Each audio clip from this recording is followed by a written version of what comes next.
Assalamu alaikum wa rahmatullahi wa barakatuh. Welcome, everybody. I'm so glad to welcome all the guests who came from out of state, the speakers, doctors, and all our Minnesotans community who attended this event. Welcome to the road to healing, right? And we are so glad to have different community of East African to be part of this event. And it's the first time ever I attend such kind of, event for East African communities. And we know that we have the same issue, and hopefully we want to make it bigger and bigger in the future. We know that we have a lot of issues in our community, and we need to solve the problems that we have in our youth. And without the doctors, the speakers who attend this event today, we're gonna take advantage of them and we're gonna listen to them. And after that, anyone who has a question, they're gonna ask. I'm so glad that we hosted this event with the help of Maangaar.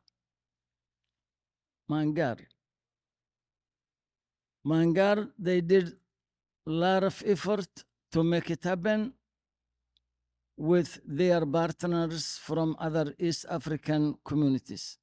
Thank you. Thanks for your coming, and I'm gonna proceed to Ayan.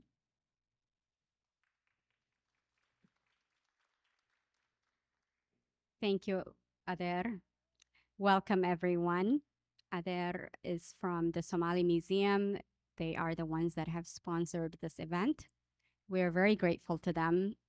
They have been very generous in every way possible to make this easier for us to facilitate. They have welcomed everyone. And Ader, we just want to say a special thank you to you for being so supportive all the time.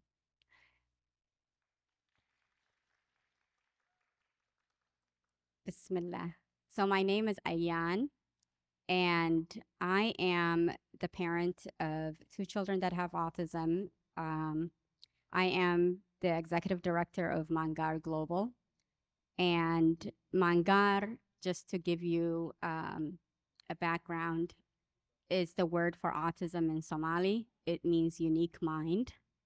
Dr. Hassan Al-Jama is the one that came up with it. He is a board member of Maangaar, board of directors.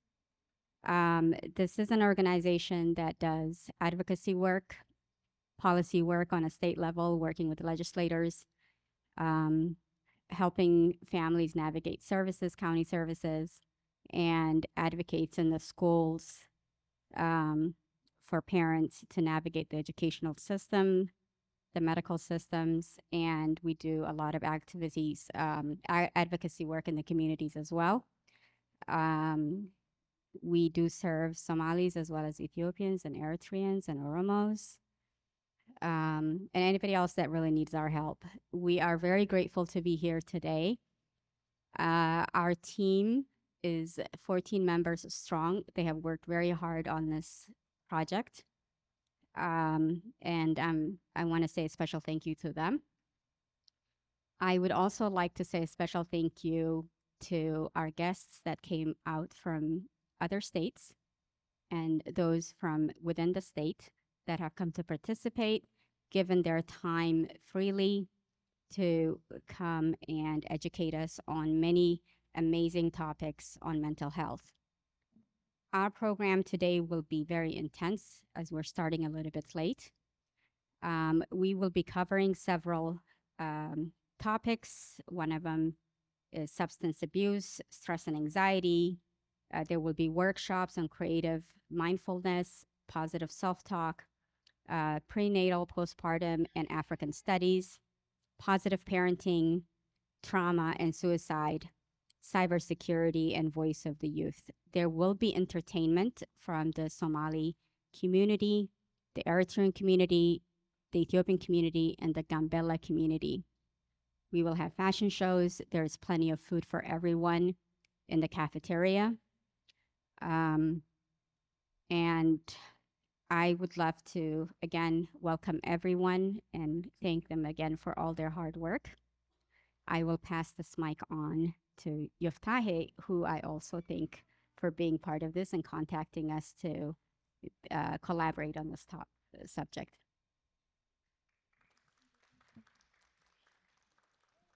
Thank you, Ayan. Thank you, Adair. Like I said, this wouldn't happen if it's not for the Somali Museum sponsoring it. So we want to say thank you very much. So my name is Yoftahe. I am from Boston, Massachusetts, and we have this, I don't want to call it project, but we call it the Road to Healing. So we go from state to state and trying to bring different communities to come together and talk about mental health. Mental health is something that we never really addressed in our um, pretty much culture, I would say it. So it's almost a taboo. But mental health is not just about depression. Mental health is also about who we are, how we identify ourselves, how we integrate to each society that we are in. How do we parents are raising their kids in America versus as an African kid versus as an American kids.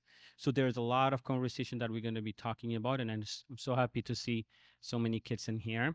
And you'll get to meet the team where we call the flashlights and the connecting each dot, Yamrot and Radiate also on here. So we've been traveling from state to state to bring pretty much this kind of conversation. And when I reached out to Ayan and having the Maangaar community be part of this, it's going to be something just as a beginning that we're going to be able to do. And it's great to see you all. And there will be some panelists that if you have any questions that you're going to be able to ask questions. But because we don't have a lot of time, we're starting late, we're going to jump right away into the program. So I want to say thank you. And it's an honor to be first time for us to be in this Minnesota. So it's great to see you all here.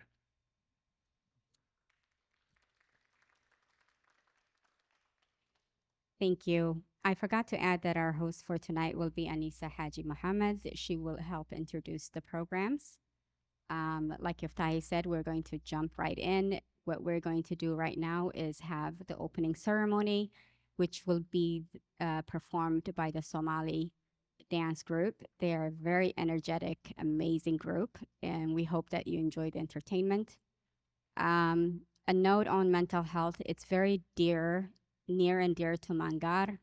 This is something that we advocate for in the community, and we hope that the community continues to participate in these workshops and conferences that are very educational. There are a lot of professionals that have given up their time with their families to be here.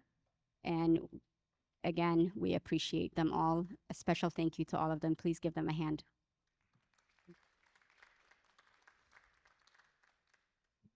I think they could do it right. Hi, everyone. So we're going to get you guys energized. You guys are the lucky group that came in the beginning. So you guys get to see the best dance troupe in Minnesota, in the world, the Somali Museum.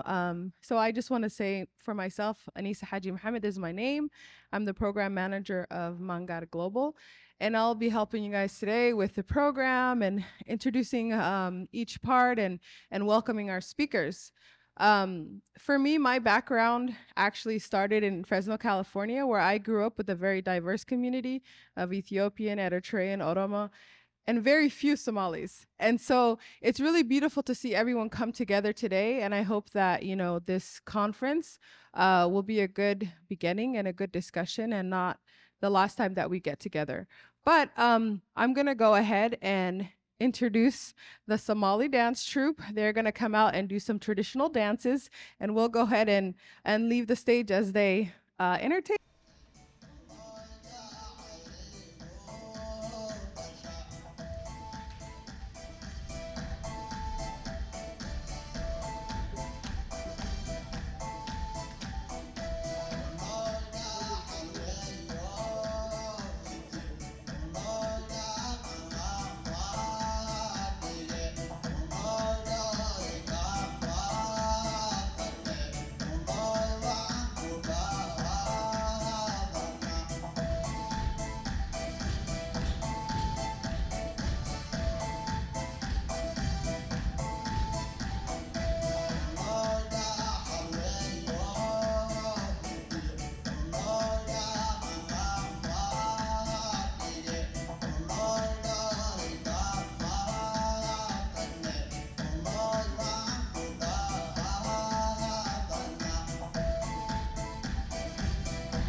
come on, everybody clap, clap, clap.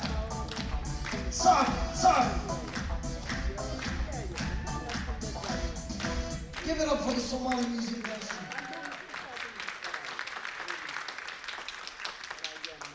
All right. Did you guys enjoy that? All right. Well, welcome to the world to Healing East African Family and Youth Summit. Up next, what you just witnessed is called the danto. Say it with me, danto. Danto. Danto is a popular dance, especially with the younger generation. But up next, we'll be dancing a wedding dance. And if you've been to a Somali wedding, right? For those of you who don't know, it is pretty late, right? So this dance is danced a lot. It's called Seyniri. Say it with me, Seyniri. Seyniri. Seyniri is a folk dance. It started out as an Islamic chant and slowly developed into a dance. With that being said, please help me welcome the Somali Museum Dance Group dancing Seyniri.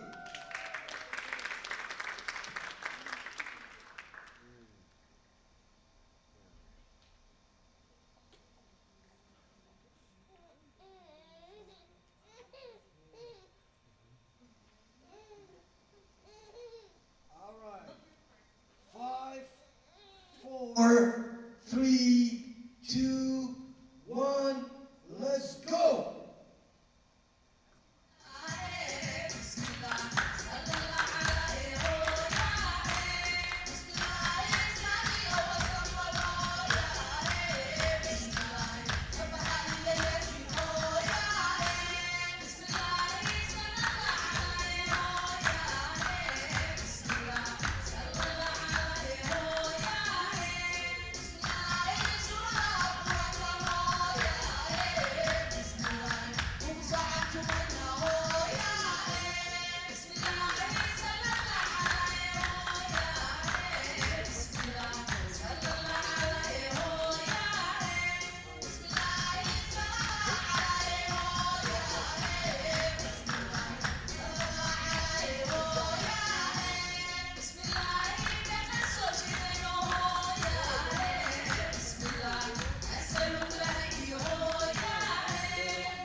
DJ Moha, representing DJ Moha.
Give it up for the Somali Museum Dance Group.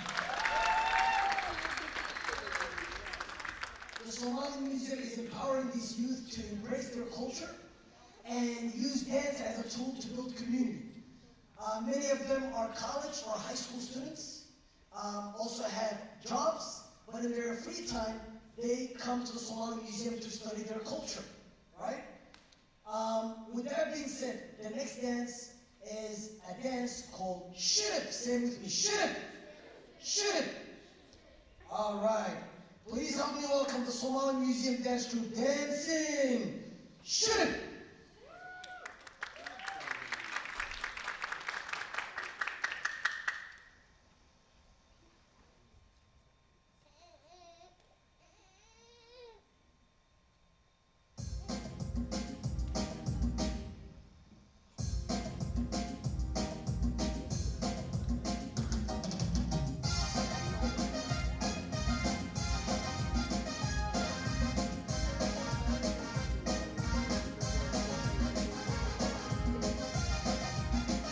Feel free to dance along.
Give it up for the Somali Museum dance troupe.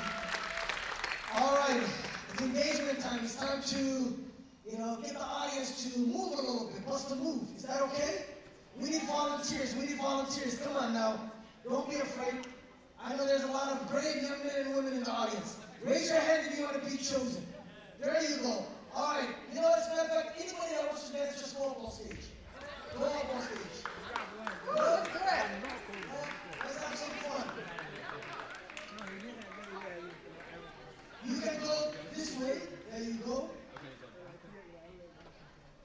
Get some exercise in. Dr. Ismail, you gotta join. You gotta join Dr. Ismail. Come on, join us, guys. Don't run away. You gotta get us some water first before you play.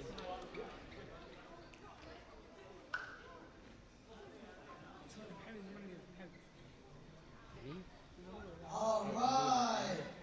Get yourselves ready.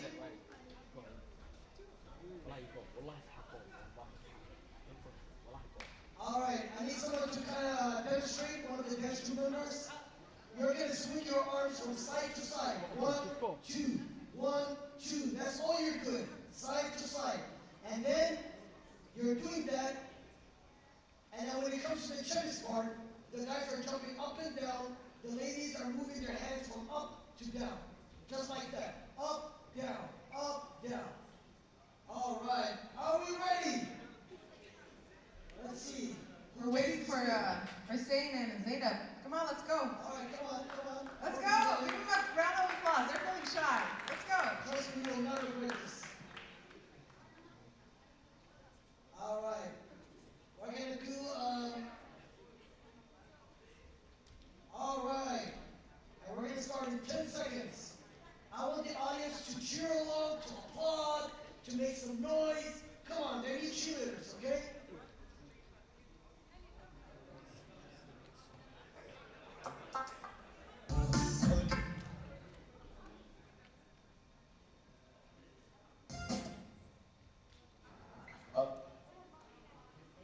All right, in 5, 4, 3, 2, 1, let's go. Come on, hey, let's go.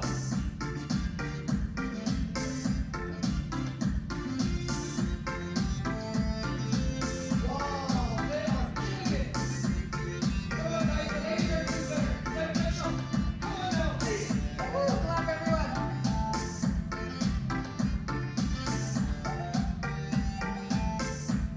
Good job. Good job. You guys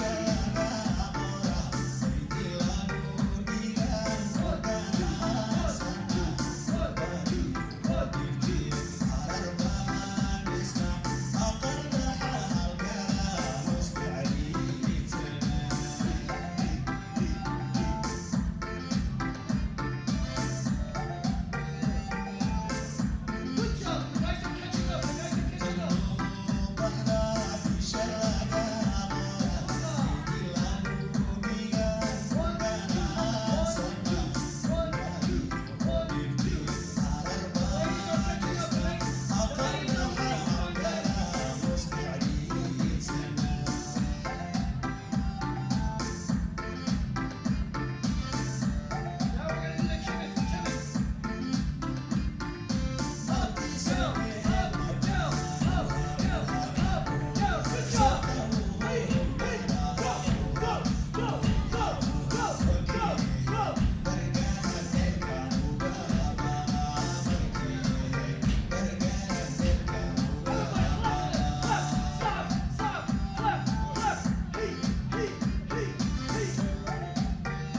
Let's give it up for these amazing dancers.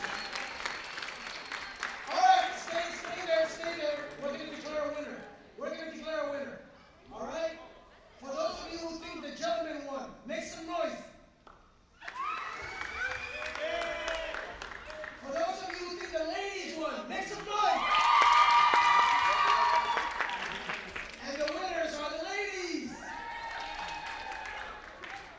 Up for our speakers for our substance use disorders panel. And I'll hand it over to Yeftahe.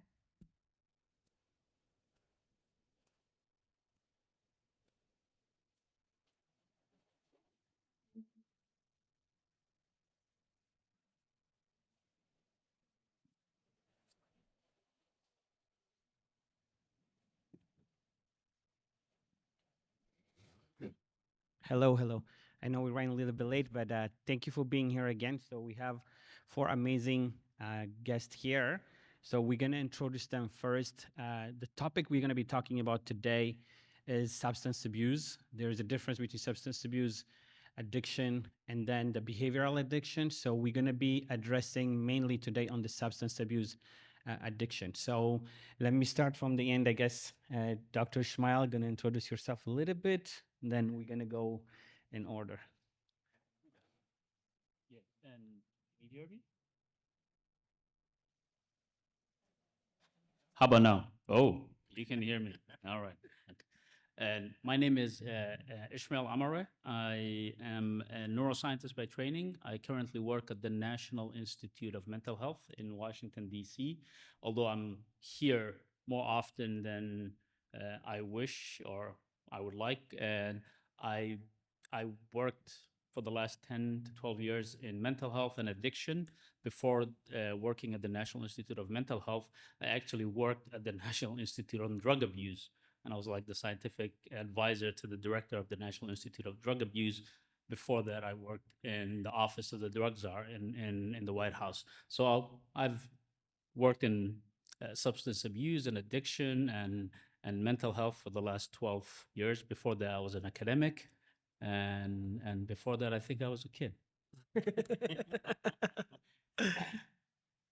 Everybody, assalamu alaikum. My name is Mus'ab Aram, and I actually own a culturally specific treatment center here in St. Anthony, so not that far away from here. I've been in this line of work with substance use disorder, doing peer recovery work for almost last 10 years and youth mentoring. I was a former program director, youth director at Dar Farouk in Bloomington. So just kind of working with the youth. I grew up not that far away from here. So losing a lot of friends, a lot of family members to drugs kind of shed my light on what I can do on my end. And that was, you know what, we can open up a culturally specific center where that understands the people of color and also people of our same background. And Alhamdulillah, right now, currently we have 20 clients that are all male, and we are adding on to the women's side. So as of beginning of the year, we will have a few houses for women also. So any questions, inshallah, regarding if you need help, anything like that, I will be outside later on. You guys can have my information. Thank you. Greetings. My name is Dr. Tenay Hailu. I live in Tulsa, Oklahoma. I am a marriage and family therapist. As I have been a psychotherapist for the past 15 years, and I have my private practice and at Mental Health Vitality. And I am honored to be among you and to contribute what I have. Thank you. All right, thank you. My name is Gannett Gabre. I'm a nurse practitioner, usually works in the hospital and also as outpatient provider. For the past 13 years, I've been taking care of people who their medical needs in mental health, inpatient mental health, and also drug addiction treatment, like the detox. If you guys heard, like it's an acute setting, a detox, so we manage their medical issues. And also as outpatient provider, I've been managing MIT. It means that medication assisted treatment for substance use disorder. So as we, as an immigrant population, as we live in America the longest, we have first generation, second generation, and third generation. Now we're seeing that if you wish, you can say the Western society problems that we're seeing in our own community. So this program, let me say thank you for inviting me. This was like a short notice for me. I have no idea. I lived in Minnesota almost all my life here.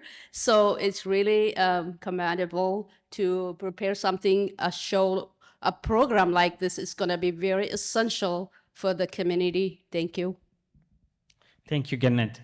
So I want to have a disclaimer. Whenever we're talking about the whole program here today, it does not replace any of the treatment if people are getting from their own doctors. This is just educational purposes. So I want to have that disclaimer. If you hear something here, you cannot say to your doctor, so this is what I've been told. So everything is individualized with your own professional doctor. So make sure to do that. And like I said, today we're going to address the substance abuse addiction part and not the behavioral part. So I'll start with Dr. Tenay with that. So that what is the difference quickly between behavioral addiction and substance addiction? A behavioral addiction includes anything we do, like it could be porn addiction or gambling, things we do. And the substance abuse, it is the abuse of substances, different kinds. So we'll get into that later on, but we are gonna be focusing on substance abuse in our talk today. Thank you. Shai, let's just start with the, you wanna add something, Dr. Schmidt? Oh, okay. So let's start right away then. What is substance abuse? Substance abuse is a misuse of alcohol, nicotine, illegal drugs, and also medication over the counter or subscribed. It's a disease that affects our brain, the structure of the brain. It affects our behavior, our relationships, and also overall our life. It is an attempt to deal with overwhelm by self-medicating. It leads to problems everywhere, like at work, at home, in schools, and in also in our relationship, as I said earlier, legally, and also to health problems. It could also lead to death. It's an addiction a person cannot, by their own will, stop. It's harmful and it causes death. Just like you described, substance abuse has different things that we're going to be able to talk about. So let me turn to Dr. Ishmael. What are the prevalence or extent, and it doesn't have to be just in our society, but from what you see, how bad is it? And so I'll talk a little bit about data and numbers, and then maybe we could qualitatively describe how bad it is. And so currently in the U.S., based on the CDC's data, there are 20 million people who are classified as people with substance abuse disorder. So people who are using substance and it got to a place that it is a disease, something like what we call addiction. So it's about 20 million in the country, which represents about 8% of the people in the country. In Minnesota, if I come back to Minnesota, that number is higher, and the percentage is higher. So, and nationally it's 8%. In Minnesota, it's 10%. Yeah, so that tells you like the problem, at least here within the East African community, is worse. An example of these numbers are the number of opioid deaths that happened this year up to now, like up to maybe last month, in the state of Minnesota is 1,300 people. Just think of that. There's a whole war that just started for killing 1,300 people. Yeah. And so in Minnesota, just this year, yeah, 1,300 people died of substance abuse disorder. And the sadder number is that within the Black community, African American community, African community, within the minority community, the death rate is 2.5 times more than in the white community. So that tells you how bad it is in our community. And I mean, that's just the numbers. Qualitatively, if we just describe how it affects our life and our communities, it affects us really hugely. So if you look at economic, if we take money as an example to like quantify how bad something is. So it does in the U.S. It costs about $450 billion a year. That's the cost of like substance abuse disorder in the U.S. and social impacts. You guys all know, like people with substance abuse, family breakdown, and kids who get into like the justice system earlier than they do. So it has a huge effect socially, and health-wise, it has a lot of different outcomes, and we'll talk about that hopefully, like what are the signs of like substance abuse. But there's one thing that I wanted to add. I know that we're talking just about substances, which basically is chemicals most of the time, but what any addiction does to you as a person, what it does to the brain, is very similar to like what happens to you if you go to the gym more than you should. So let me repeat this. If you go to the gym, you work your muscles and your muscles grow and you become stronger. But if you overuse your muscles, yeah, they actually break. Yes? So what's happening with substance abuse is that's happening to the brain. We're overusing certain parts of the brain. Yeah, these substances are And what they're doing is that they're breaking the brain.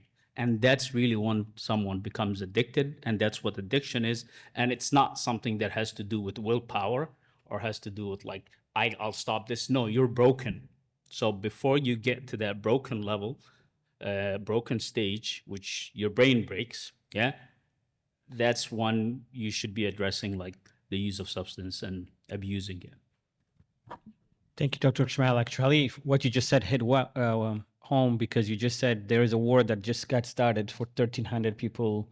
So we don't really see it because every day we see those deaths, but we don't count those numbers to, we should start a war a long time ago. So I'm going to turn actually Musab to that. You mentioned about something personal happening. So in short, if you can say, so that people can understand how does it affect someone. It doesn't just have to happen to you, it could happen to your neighbor, sister, brother, but it has something personal that everybody has to start taking this very seriously.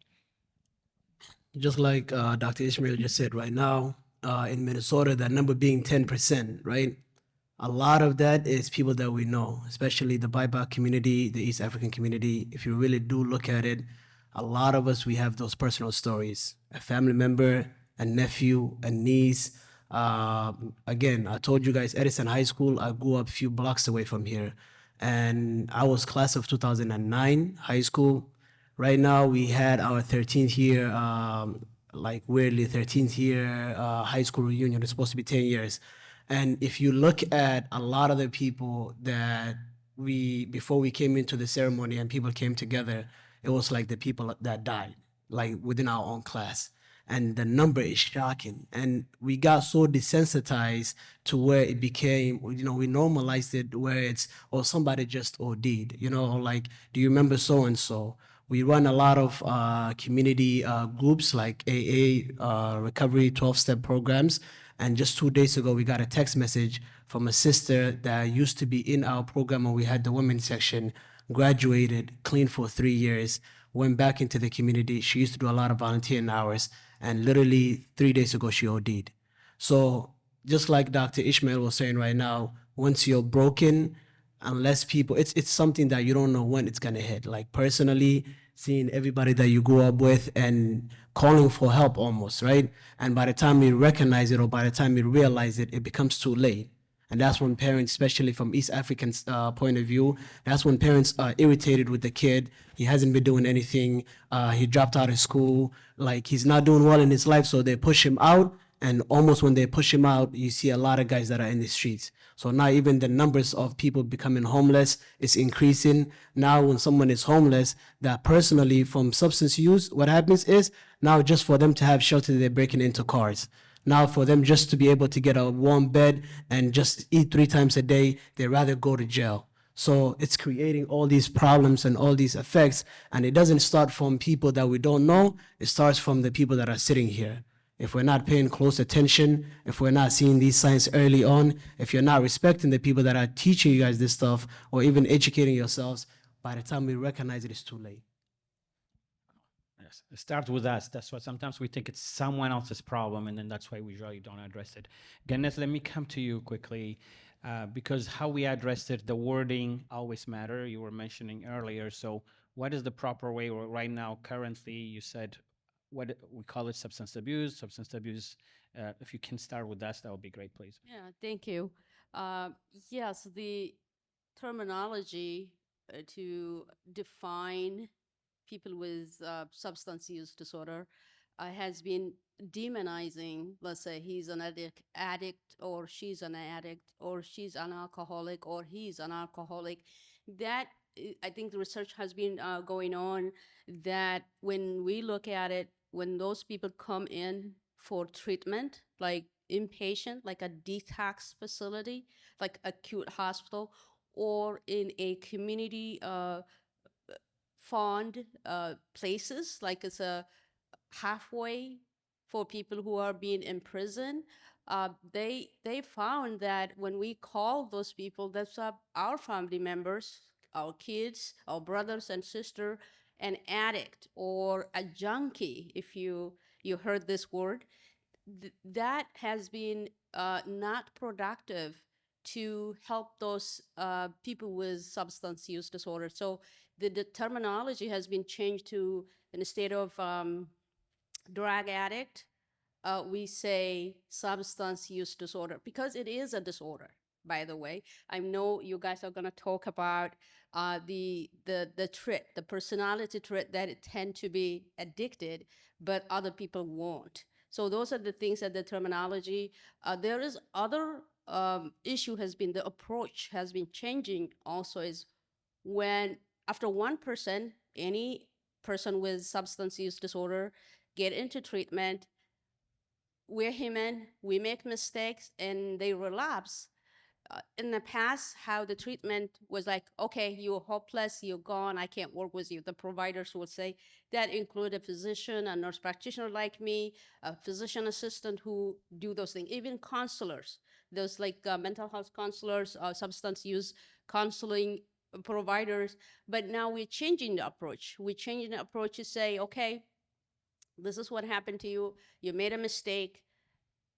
I'll just, if, for example, I'll just take the person off the medication, medication assistant treatment, and I would say to that person, say, when you're ready, come back, I'm here. Rather than say, okay, you're hopeless, I can't work with you. This is the previous approach, but the approach is changing. Thank you. Thank you very much. I think that's really great, because if we demonize it instead of approaching, we will never be able to help. So our language, our approach, how we see anybody who's having a disorder, it's better to call it a disorder instead of calling someone a drug addict, and then we already push them away. So thank you for that. So I'll try to use as much as I can substance abuse disorder when I do the questioning. So Dr. Tinay, let me come back to you. What are examples of substance abuse disorder? Substance abuse disorders are so many, alcohol, nicotine, tobacco, cigar, vape, marijuana, joint, blunt, bong, pen, cocaine, heroin, opiate, meth, fentanyl, fentanyl, and also over the counter, and also prescribed medication like Adderall, Oxycodone, or even cough syrup. There are so many of them, and they keep on growing, making them harder, very potent to kill even immediately. So there are so many ways and many more. They keep on creating them. These are some examples. Thank you, Dr. Denai. Dr. Ishmael, let me come back to you. Like, what are the signs and symptoms of substance abuse disorder? Oh, and so there are a lot of signs for like substance abuse disorder, and most of those tend to be like physiological. So you can see it on the person, and you'll see a person who is addicted to a substance will have higher rates of heart disease. They may have higher rates of stroke and a lot of other different and diseases that are associated either with aging or something else. So you'll see that in people with substance abuse disorder. You'll also see there's a comorbidity always, and not always, but most of the time, and with mental health disorders. So people who have and substance abuse disorder would majority of the time also have like some sort of a mental health and issue and combined with that. And there's also you will see even like behavioral changes in the person when they are addicted to something. So someone who maybe used to be level-headed and cool and calm will become someone who cannot tolerate stress, or like will be agitated by the smallest things. So you'll see it in a lot of different parts of a person once they become addicted to substance. What really is happening, and I want to reiterate this, is like all of these things that you are taking, whether it is substances like chemicals, or and even other behavioral issues that are not substances, they're all going to the same place in the brain. there is a muscle, and I'm going to use the muscle analogy again. There's a muscle in your brain. We call it, neuroscientists, we call it the reward center. It's the center that the brain uses to reward you when you do something beneficial for yourself. So like it's the center where when you eat, it makes you happy and satiated. It's the same place that when you see a loved one, you become happy. It's the same place. It's that place that all these substances and other non-substance stuffs take over and break. And the way they do it is they use it and reuse it and use it and reuse it to the point that it breaks. It's the same analogy with the muscle. You can use your arm muscles to an extent, but if you keep on using it, like imagine if you use your like arm every day, like more than like what you should be using it, it would break, yeah? But our body is designed to stop you from doing that. That's what pain is, yeah? That's what all these other things threshold. But with substance abuse, you are using that muscle without realizing it, and you end up breaking it. And that's when it becomes a disorder. Take like a moment because with time constraint, we're going to try to go through this as quickly as we can. We talked about, like I said, signs and symptoms.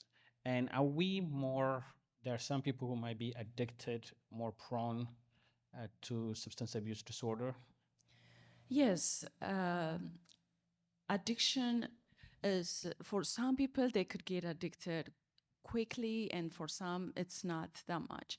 So the difference is we can be predisposed in our, we can be getting it from our genetics, we can be inherited from our families, the ability to be addicted quickly. That could be in our body already when we are born. So the moment we lean towards maybe for fun, for socialization, for just recreationally, we start using, then we immediately get addicted. So that comes from hereditary. The other one is psychological, how we process stress, how we think, how we feel, how we cope with life. That also makes us susceptible. Our personality also could make us be addicted quickly or not be addicted. The other one is the neurological component, which is the brain, the structure of the brain. When we just start using any kind of recreational drugs, when we keep on using it, or some of them, even one time contact with that substance could alter the brain, change the brain structure. So it all varies with personality, psychological, and also genetical, hereditary, and also the neurological component. All this impacts why we get quickly addicted or not. Thank you. Just want also to add, the younger they get, also the brain is not fully formed, so might end up affecting. So before talking abuse, I think I have a question for Dr. Smell. When I see patient with substance use disorder, there is a question always they ask me, said, so this medication is going to help me to get off of this drug, but isn't it another drug? So can you a little bit elaborate the brain synapses that, for example, I will give you Suboxone is one of those treatment that we use. What's the difference? I know Suboxone kind of occupy the brain synapses that occupy opiate, but how is this helpful than like completely detoxing? Thank you. Yeah, sure. And so, without going to the technical aspect of it, like you said, and I mentioned earlier, there is a place in the brain, and that's what and was just mentioned, that once that chemical goes to that part of the brain, it sits on these uh, ports, think of it like as airplanes sitting at a port in like Star Wars. So when they go there, they release that substance that make you happy. Opioids do the same thing. So they go to this place and they sit on that like port, and they release like 10 times the amount of substance that was normally going to be released by your brain. For someone to be treated, what you have to do is you can't just yank them off that. You just cannot. If you just take them off that like opioid, they may die. Their heart may even stop. So one of the ways that we do this in the medical field is you find a substance that looks like opioids, acts like opioids, but maybe does not release the amount of uh, the dopamine or like that transmitter that makes you happy. It doesn't release like thousands of it, it releases hundreds of it. So you need, it's a transitional thing. So yes, you're using another substance to treat substance abuse, but it's the only clinical way that you could do it. You know, like it's like if you ever take showers and you start with like a warm shower and you want to go to a cold shower, you don't like yank it to like cold, you slowly but surely turn it down. So that's what these chemicals are doing. Thank you. So I just want to say quickly, because before we get into pretty much treatments, I think prevention, Dr. Ismail, is one of the important things that everybody has to get in. So before we get to the bad part, if we can talk about prevention, and then we can try to wrap it up. Sure. So I'll go quickly through like, so prevention is the best cure. We all know that, yeah? Like in every saying, in every religious tradition, we always say prevention is better than cure. And there are many ways that you could prevent substance abuse disorder, but most of them are intuitive. They don't like, we academics, we like giving it like fancy names and like calling it this so we could have jobs and stuff like that. But like, they're all like interventions based either on family, like at schools, at communities, at like internet. It's like changing the way that we talk to like people who have an substance abuse disorder. Like it was said, it was like providing education for especially the youth, you know, like, because that's where most people get addicted to substance, is when they're young. And I think prevention is real, it's the hard part, but it's the best way that you could treat like substance abuse before it even appears. But even it treats people who have substance abuse disorder. So like even if a person is, like we said, broken, putting him in a environment where they have family support or like a school-based support or like a community support helps them recover faster. And with the help of other drugs, like what we're talking about, Suboxone and other drugs that like treat like really core like substance abuse disorders. So prevention is always good, and it helps with treatment itself. I just want to add something more in prevention. Part of the reason why people get into substance use addiction is lack of social skill or coping skill, because life throw so many ups and downs, trauma, problems, suffering for so many reasons, and also being exposed with societal problem, you know, family problem, relationship problem, watching parents having issue with their marriage. All this creates stress, and not having positive coping skills leads to substance use addiction. Therefore, doing preventive work is equipping people, training people, helping them have social skills. If a person is very ashamed or get nervous to be in public place, they want to feel equipped to be able to socialize and talk, and they will start using some. And instead of that, if they have skills how to socialize, that will prevent also leaning on substances. So, fortunately, we're running out of time, so I'm going to give each of you about 30 seconds to close it.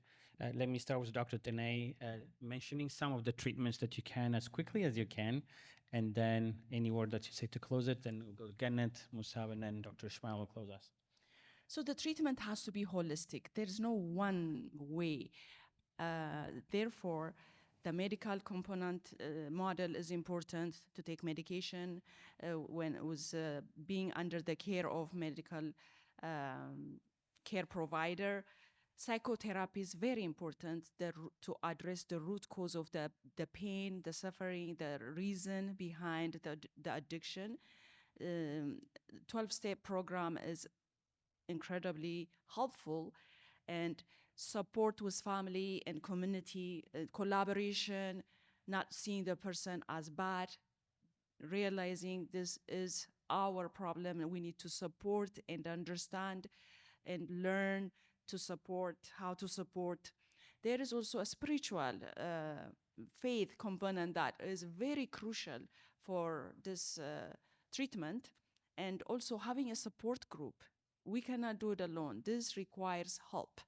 So that is another way to, all this together makes it a complete treatment plan. So Gannet, if you can take 30 seconds, sorry, to close. anything you No, wanna it's say. fine. So what I want to say is, East African or even African and in general, we tend to be conservative. We have religion, Muslim, Christian. So we can be judgmental when we see people with problems. So that's, as a society, we need to change that. We need to be aware of our family member has problems and do intervention ahead of time. I would like to add that. And also the young people here, there is a lot of occupation that you guys want to go, like counseling, even nurse practitioner, psychiatric. There is a good way to support your community going forward. I don't know if you guys are in college or not, but it is a good idea. So I just want to say the treatment plan is Suboxone is what I use when I work in the clinic, and for the treatment of opiate dependency. When I say opiate, includes fentanyl, oxycodone, OxyContin, heroin. Those are that we use the treatment. Thank you. Thank you, sorry. Musab, sorry, 30 seconds to close. Inshallah, just to wrap it up, being Muslim East African, growing up here, you have to understand what works for you as far as treatment. Most treatments that do work are abstinence-based treatment. That means that for us to have our families to be okay with, because we are conservatives, like the sister said earlier, but also being able to understand that our religion does not allow us to be somebody that's still using and say that, like, not that the doors of for your faith is closed for you, but even understanding that. So a lot of people understand that we are abstinence-based programs that are out there. So if you do need help with your family member, also understand what also works for you or works for them. Upbringings means a lot to this. So if you know a parent that is not going to be okay with somebody that can go from using opioids, their kids they're okay with their kids smoking pot, go through towards a lot of these programs. So it's like understand what fits perfect for you, and also the different culturally clashes. Just because of we are people that have, like, alhamdulillah, like we have an understanding and the ways to go about everything. Just because of we are in America doesn't mean that we should allow a lot of these programs where it's like, you know what, it's okay if the kid is drinking. If the family doesn't drink, if it's against your culture, your religion, speak about this. It goes to the prevention side. If we are communicating this with our youth, our people, then we will have less likely, one, we will be in their life a lot more, and secondly, we will be able to prevent from a lot of this stuff that is happening. Dr. Shmail, 30 seconds or less to close it. Oh, and I think it was loaded. I wanted to answer him, but and what I would say is, like, I think treatment should not be narrowed. I think everyone should be welcomed at whatever level they are, and I think it's a gradual thing. I agree with the brother. There has to be expectations for people when they're coming and you're like trying to help them, but also we know that one of the ways that you can really get someone off this disease is to gradually move them from one end to the other end. And I think that's an important distinction that we have to make. And I think that is important for our community also to realize. So if you see someone who's addicted to something, do not expect them that they will be clean and be off and not be addicted in a week. Please say thank you to our panelists. We could go on this all day long, but it's a very sensitive topic to talk about. So I thank you all for being here and giving your time. And I thank you. Thank you, everyone, for coming and lending us your expertise. We appreciate you all. I'll tell you guys a funny story while we wait. So I was preparing for this TED Talk all summer. Okay, the topic was the power of positive language. I was so nervous. I spent countless hours practicing, making sure I have like the right order of the story that I was trying to tell. And then it was in St. Cloud, because I moved from St. Cloud. So I come to the venue, and then we start our rehearsal. And I come out to the stage, and I'm like, I got this. I've been practicing so long. I go out there, and I literally look like a deer in headlights. I'm like, I don't know what to do. And so everyone's looking at me like, you got this. Come on, Anissa, you're just talking to friends.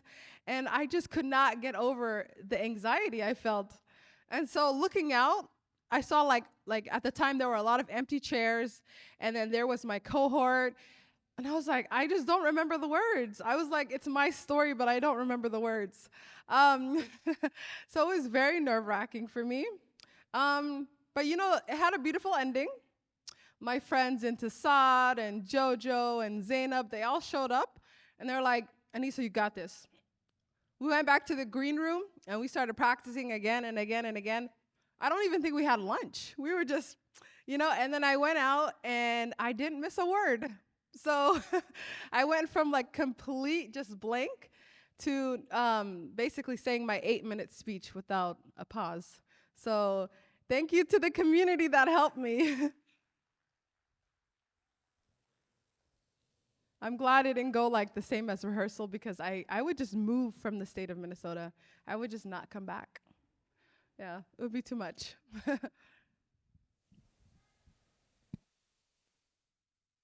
So is our beautiful Gambella dancers, and are they ready?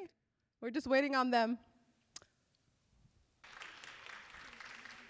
So my name is Michael Ajal, and I have a group called Abuj Patch, and it's a Anuak group from Gambella, Ethiopia. And right now we're about to showcase our fashion show, and it's gonna be attire from back home from many, many years ago. And it's been through our culture for many years, and we are about to showcase it right now. So thank you guys.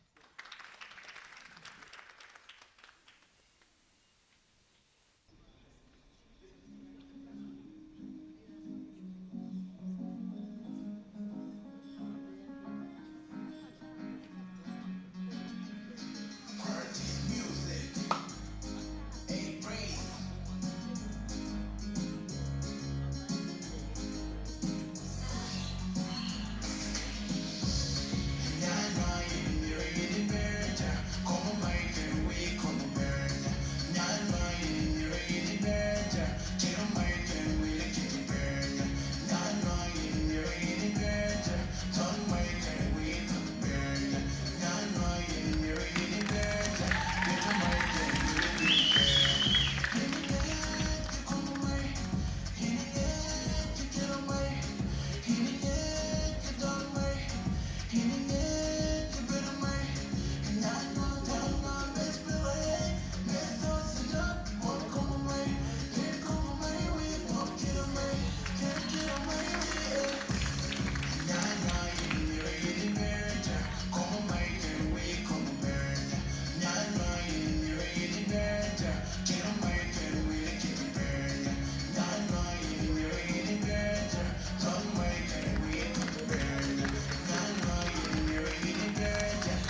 Alrighty, guys. So that is the fashion. That's our cultural attire and what we wear back home in Gambela, Ethiopia. So now, what we're about to show you is our cultural dance, Buranywa, and it's a cultural dance that is used for celebrations, special events, etc., etc.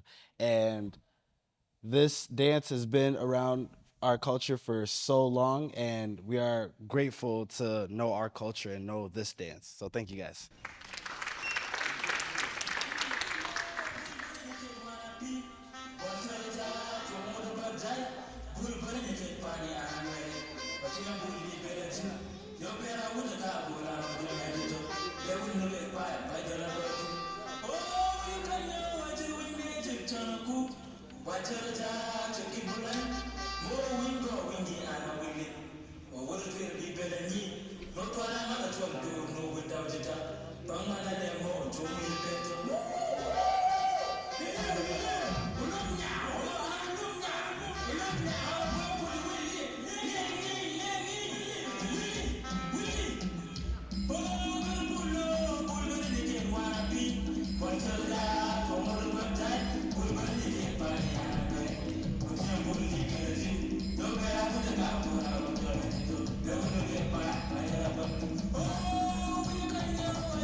All right. Let's see our dancers one more time. You give them a huge round of applause.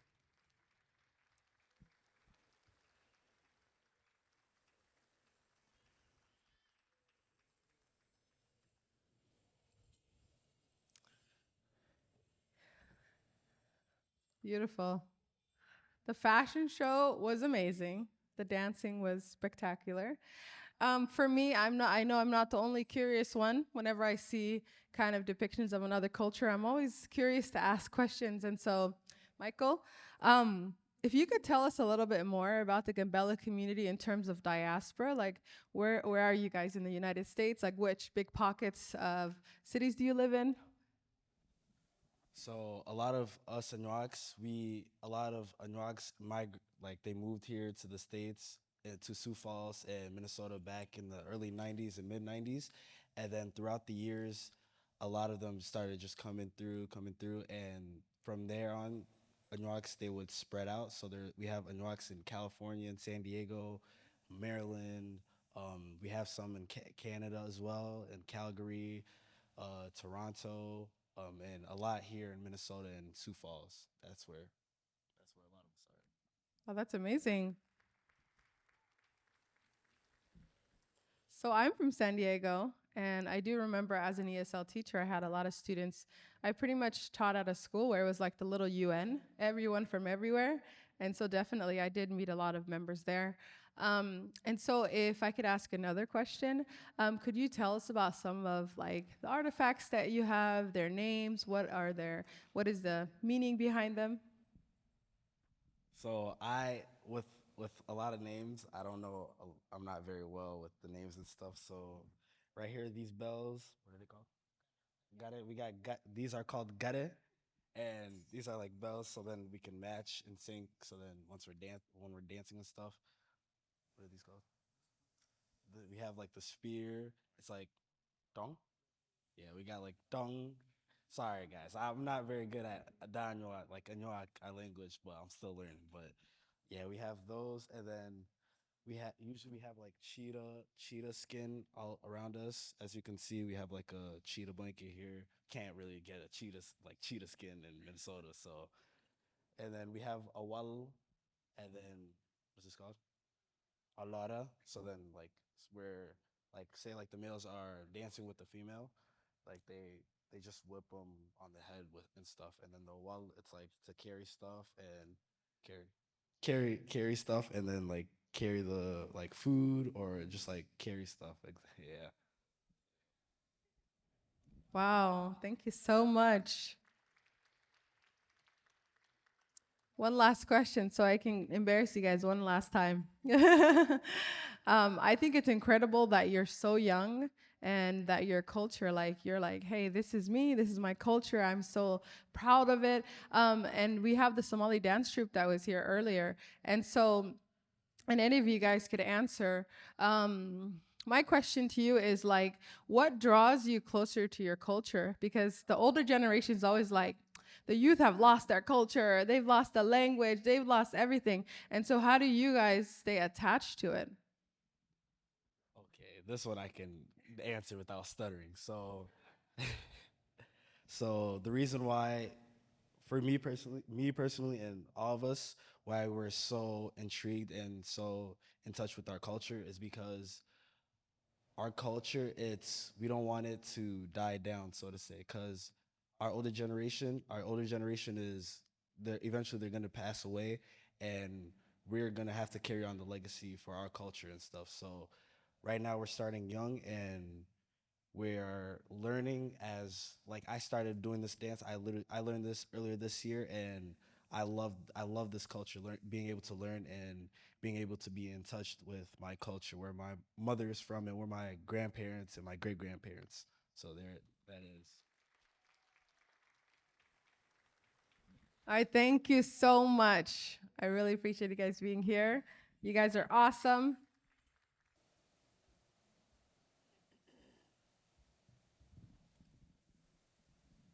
All right, good afternoon. I am saying good afternoon. Good afternoon. እግዚአብሔር አምላክ ይባርካችሁ ስለተገኛችሁ እዚህ ስላላችሁ ሁላችሁም በእውነት ትልቅ ነገር ነው። In Amharic and in English, and then I'm really impressed for being here as a community to work on together, addressing the issue of mental health, and then how to deal with it. And then thank you for the organizers who are taking time to organize this and then creating this moment for all of us to think about, to discuss about the main issue, the concerning issue about mental health issues. All right, my name is Dr. Abe.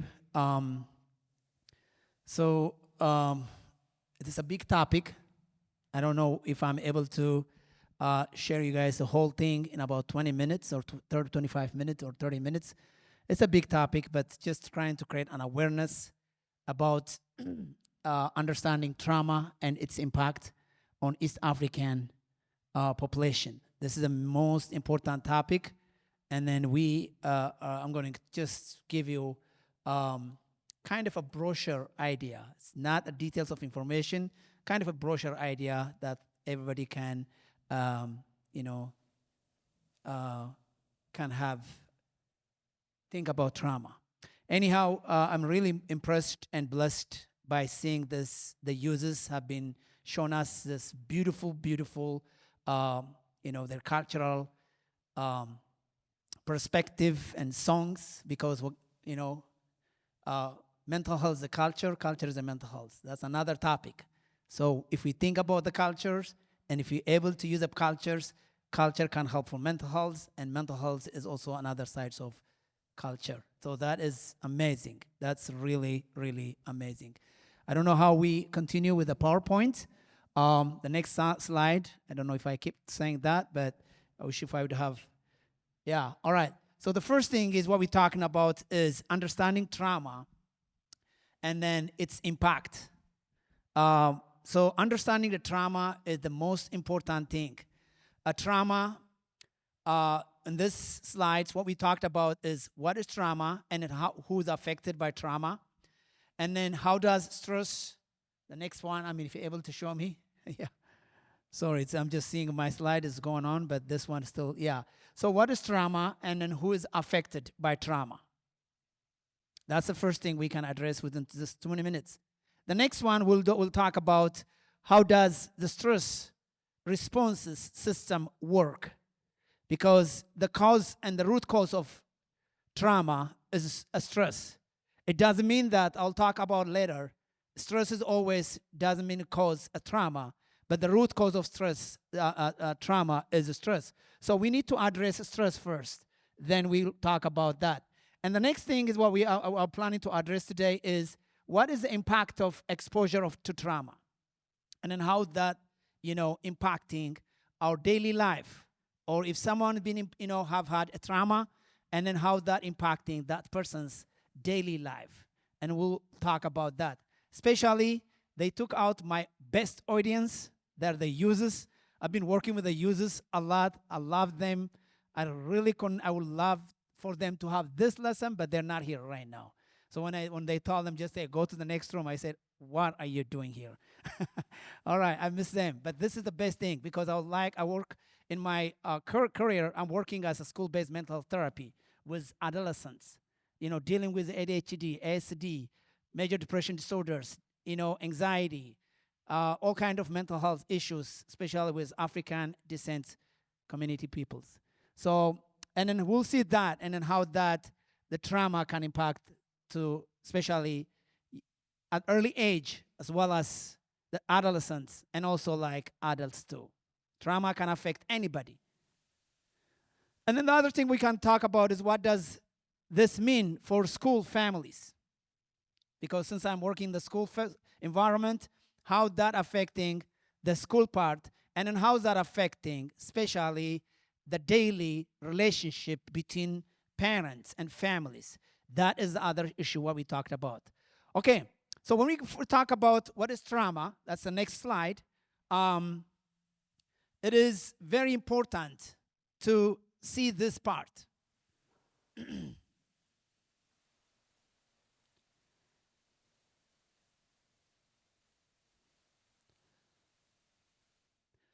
All right.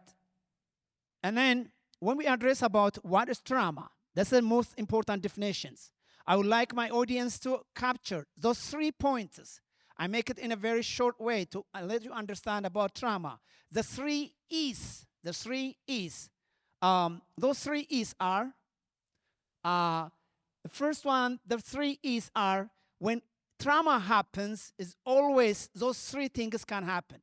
The first thing is event. There is a situations. There is also like event or circumstances experienced by an individual as a physical or emotional harmful or life-threatening, and that has lasting adverse effect. So there should be an event. There should be someone has to experience that.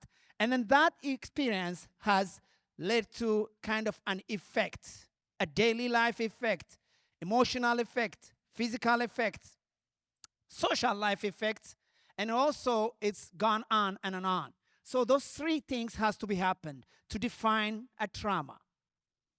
So saying that there are so many kinds of trauma, we have to understand. I know we don't understand it. I know we cannot address it. I know we don't want to talk about trauma, but the majority of our emotional crisis, social being crisis, relationship crisis, even in the marriage, I'm telling you, the bottom line or the root cause, it could be a trauma that someone has been experienced at early age, when you were young, when you were 5, when you were 9, when you were adolescent, when you were teenager, when you were at home, when you were back home Ethiopia or Eritrea or Somalia or Kenya or Uganda, when you were somewhere, there was an event that happened to you and experiencing a trauma but not being addressed. A trauma can be hide anywhere in your life, and then it can be waiting for it's just been waiting for the right moment to be exhibited in a different way. So let's talk about the types of trauma that will give us some ideas what I meant about trauma. The first one is the natural disaster trauma. The natural disaster trauma, maybe from hurricane, maybe from wildfire, maybe from floods, maybe from tornadoes, earthquakes. Those can create, and natural disasters can create a trauma in the people's life. You might have experienced that natural trauma when you were young, but you never been addressed that. The second one is a human-caused disaster, like a car accident. That can cause a trauma. Rape, that can cause a trauma. War, we know about that, right? As East Africans, we have a definite trauma about it. I just talked to, last week, a week before, I talked to one of my friends in Ethiopia, and he told me that, lately, what we've been experiencing here in Ethiopia, whenever they're telling us there is a big holiday is coming, everybody is frightening. Everybody is caring. Everybody just have, we don't enjoy it. You know why? Because that kind of a big gathering with the social media information, people have been victimized that something will happen. The crisis will happen. Something will throw the bomb. Something somewhere could happen. So because of that, people are kind of experiencing those traumas. They don't sleep. That's a trauma.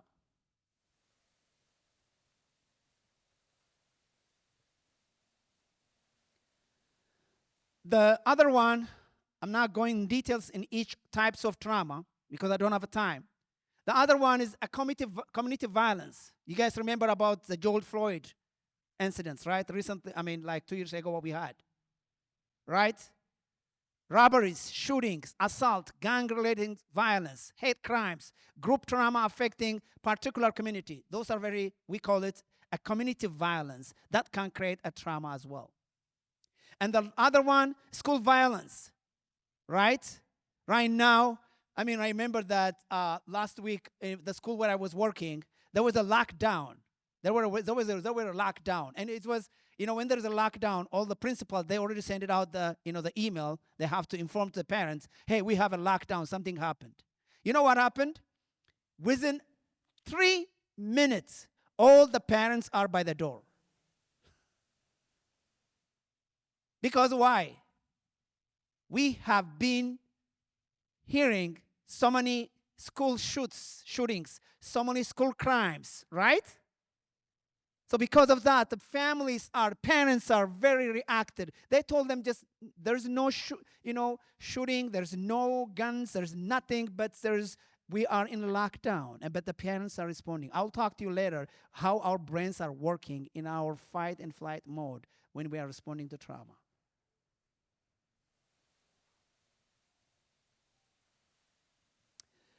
And then there are so many traumas as well. The other trauma, it is a family trauma. That's also kind of a trauma. Family trauma means like if someone being abused by their parents, by siblings, right? Spanking, right? Neglect. Especially so many of our kids are experiencing this a family trauma. I know here we do have a good policies, right? If the kids go to school and tell that to their teachers, that's kind of a danger, right, for all of us. So that's why we're kind of a little bit, not going that journey. But when we were back home in Ethiopia, when we were back home in Kenya, or when we go back home in Africa, we might had that neglect or abuse by our parents or family members or friends. Experience of or witnessing domestic violences, incarcerations of family members. Like if they see that someone has been incarcerated, I have a client right now. I'm working with that client. He's a very young kid. You know that? He's still not sleeping at night. He still have a nightmare, flashbacks. He has a bedwetting. Those are some of the signs and symptoms of the trauma experience. I'll talk about that later. But he is unable to sleep. He's unable to concentrate. He's unable to focus on his schooling. He's unable to do whatever he's supposed to do at his age. And then finally, I had kind of a conversation with that kid. And then I found that he has seen when his dad been incarcerated by the police twice.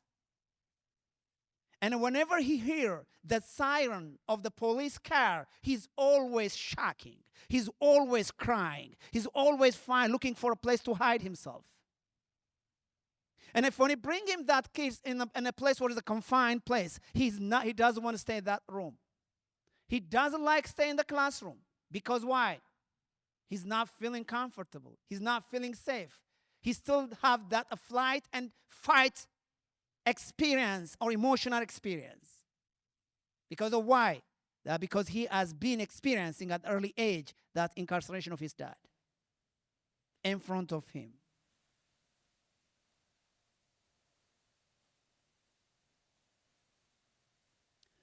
The other part, you went ahead of me. Can you come back a little bit? The other part is, the refugee and immigrant traumas. We always, many of our community people have experienced this. Right? Where are you at? Complex trauma? If you be back one more slide, I think you can find it. The refugee and immigrant trauma, that's exposure to war.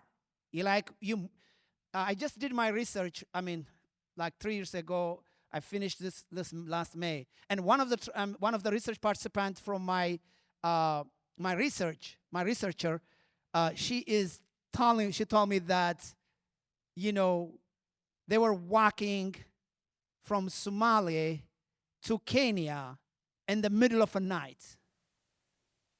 They were only walking at night because if they walked during the day, they got killed by the rebels. So they only walk at night. And on a night when they are taking a break, when they sleep, do you know what they do? They're wearing those leaf trees because they don't want to be seen or caught by the lions or tigers. And mom doesn't sleep the whole night. She was sitting there and watching them. That's a trauma, but she's now in college.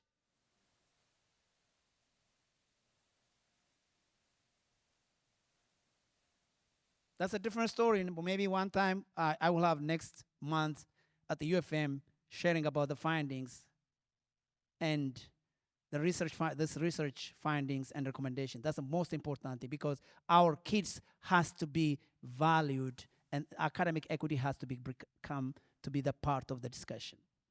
One size fits for all doesn't work. Because our students, our kids has been experiencing so many pre-migration and post-migration experience traumas. That's why we need to come together, friends, families, parents, please. We have a lot to do.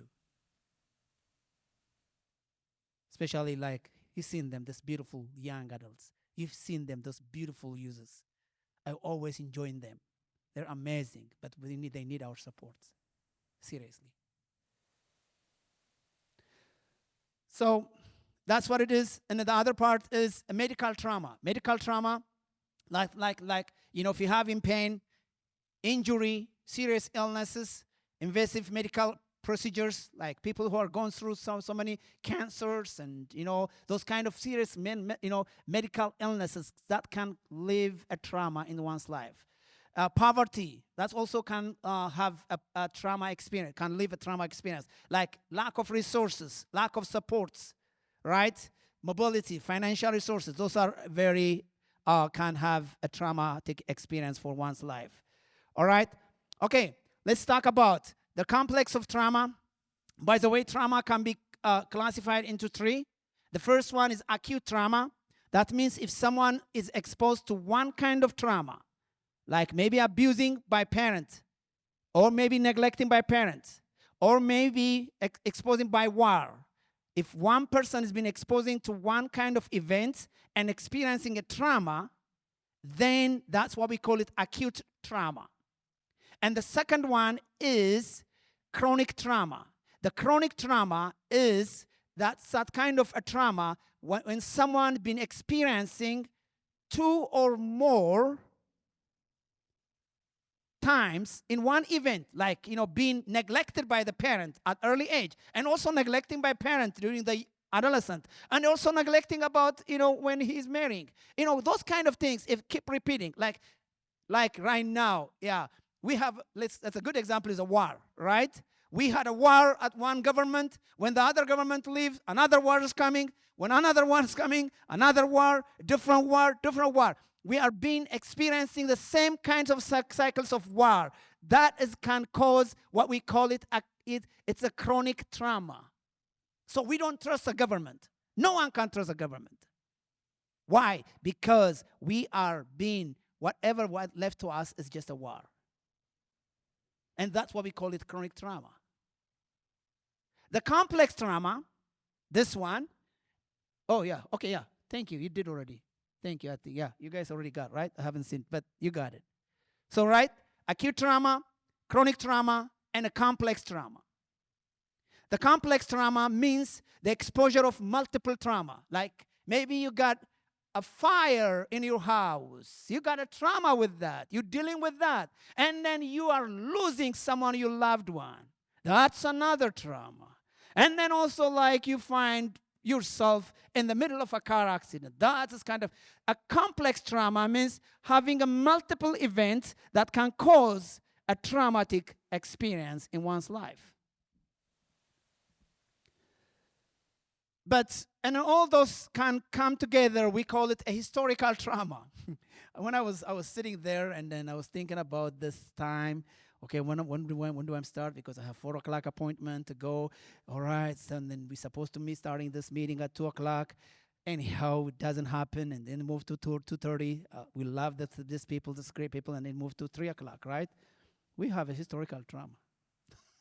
The historical trauma is a generational trauma. Period. I said, I think that's a good example for me. I'm going to take that. You see that? We do the same thing, what we're doing since we're born. We're doing the same thing. A historical trauma is a generational trauma. We are sharing to the kids right now. They're giving to their kids too. Look what will happen. It's coming the same cycle.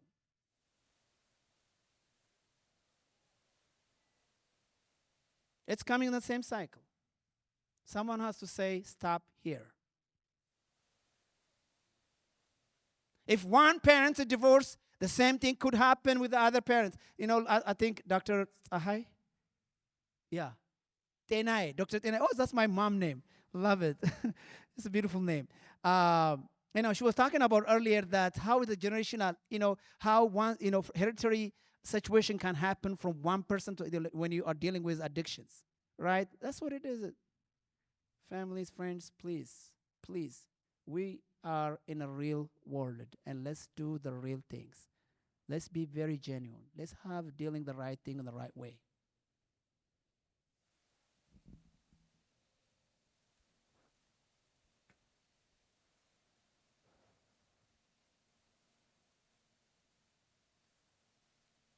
All right.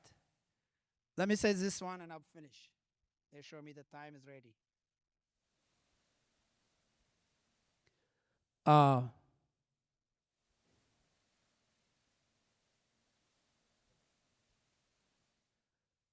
So the category of trauma we already talked about, and then that's the basic information, because that's a prolonged event that we call a chronic trauma. Let's talk about how stress is working. By the way, let me share with this one thing, and then no one can be exempted from stress. Okay? Kids can experience stress. They do experience stress. When you wake them up in the morning to let them go to school, it's a stress. They don't like it. I don't want to get up. I'm not. I want to sleep more. You know what I mean? That is, a stress means a normal body reaction. I'm not stressed. We like that. We like to say that. Everybody would like to have a free stress life. No, you cannot be free from stress. Stress means a normal body reaction. Our body is reacting to something. Let's say that you got a new apartment, you got a new house, you're going to move in tomorrow. Your body's reacting to that. It doesn't? It does. Oh, wow, I'm getting a new house. I'm getting a new apartment. What will it look like? What looks like my neighbor look like? How I deal with that? Your body is reacting to that situation. That's a stress. That is a positive stress, and there's a negative stress. I don't have a time. I'm not going to that details. But make sure that your kids and you yourself and anyone have experienced stress. There's no one can be exempted from stress. The only thing what we can do is we need to learn how to manage stress. If you don't know how to manage stress, that's a good thing to learn about it. But expecting to be free from stress, even if in America, whatever kind of money you have, no, that doesn't make you exempting from stress. We all are experiencing stress. There is a negative stress and there is a positive stress, and those more details important. All right. So, how's our body is reacting to the stress? Especially our brain, the master part of our body organ, the masters of our life. This one, if this is affected, everything is affected. Right? If your hand is broken, you still can't enjoy life. If your leg is broken, you still enjoy life. If you're blind, you still enjoy life. If you're deaf, you can still enjoy life. But messing with this one, that's a different story. If everything is mess. So, Our brain, where are you going? Would you please come? Yes, please. Yes. All right. This is how our brain systems are.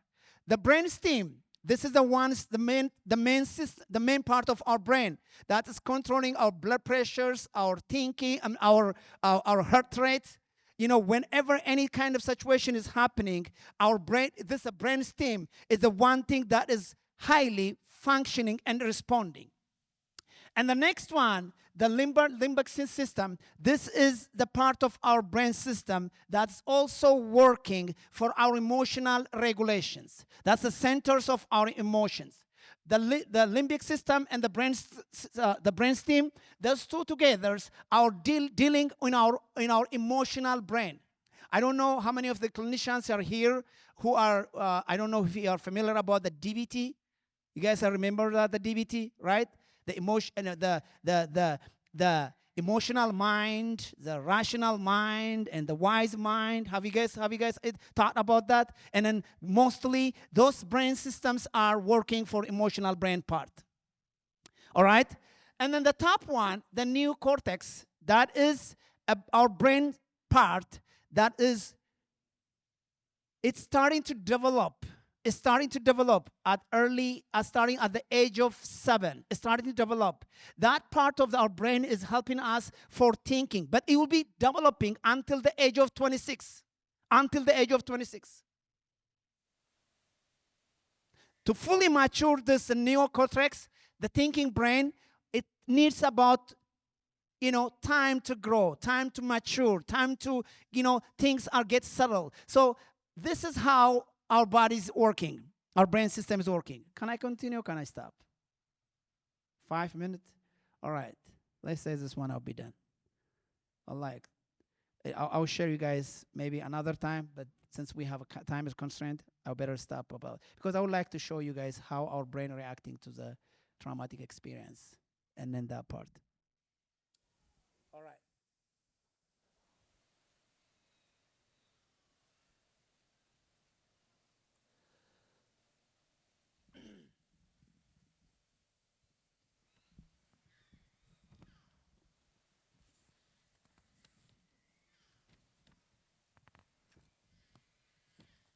Anyhow, you got something, right? Do you get something? Right? Yeah, let me just leave that 5 minutes if I have any question. I don't want to get to the deep part of this conversation. If you show me the next slide, I think that will be great. Thank you. Yeah. So the amygdala sets of the alarm. The amygdala means the limbic and neurocortex. The two are working together, and then when there is a kind of a traumatic experience or events, and those two are working together, and then the thinking brain is assess the situations. Oh, is this really? Let's see that if you hear right now kind of a loud sound. Oh, is this somebody's throwing a bomb? Or is this some, you know what I mean? Your thinking brain is always working. Oh, this is a balloon. But majorly, our emotional brain is reacting quickly. When we hear the bomb sounds, we trying to run away rather than thinking about, is this a balloon or is this a bomb? You see that? The thinking brain, the neuroscience, that part is, since if you are not functioning well with that thinking brain, you always guided by the emotional brain. I will have, God's will, I will have a book is coming, Phase and Feelings. How we deal with our feeling and phases. That's a very important thing because mostly we are reacting in our emotions and in our feelings rather than in our thinking mind. So that's what it is. And the thinking brain goes offline, the emotional brain activate, the fight or flight responses continue. Then after that, thinking brain helps shut off the alarm and help us to calm down. So those are how we're working on. I'm sorry I don't have that much time. If I have a question, I'm gonna ask, just if you have one question, I can accept that, and then I'll be done. Yes, Sunny.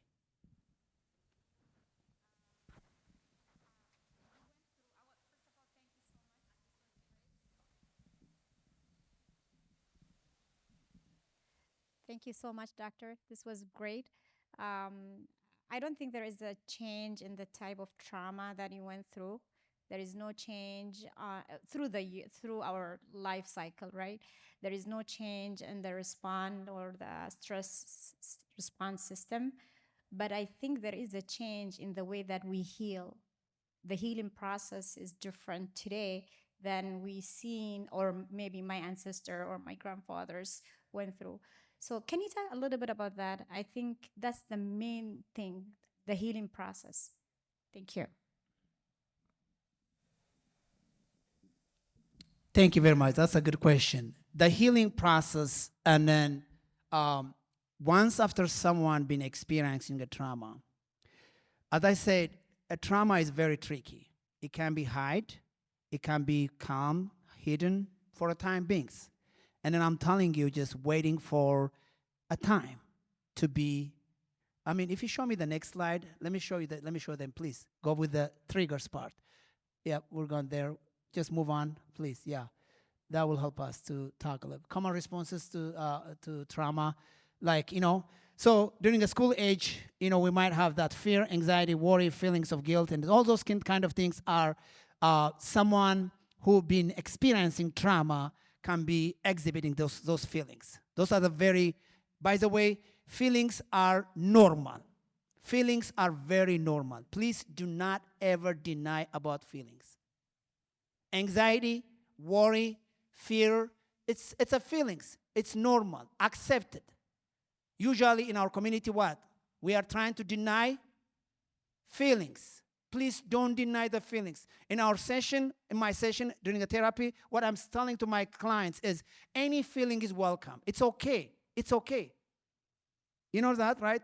Either in the Quran or in the Bible, you know, God has a feelings. Sometimes he got sad.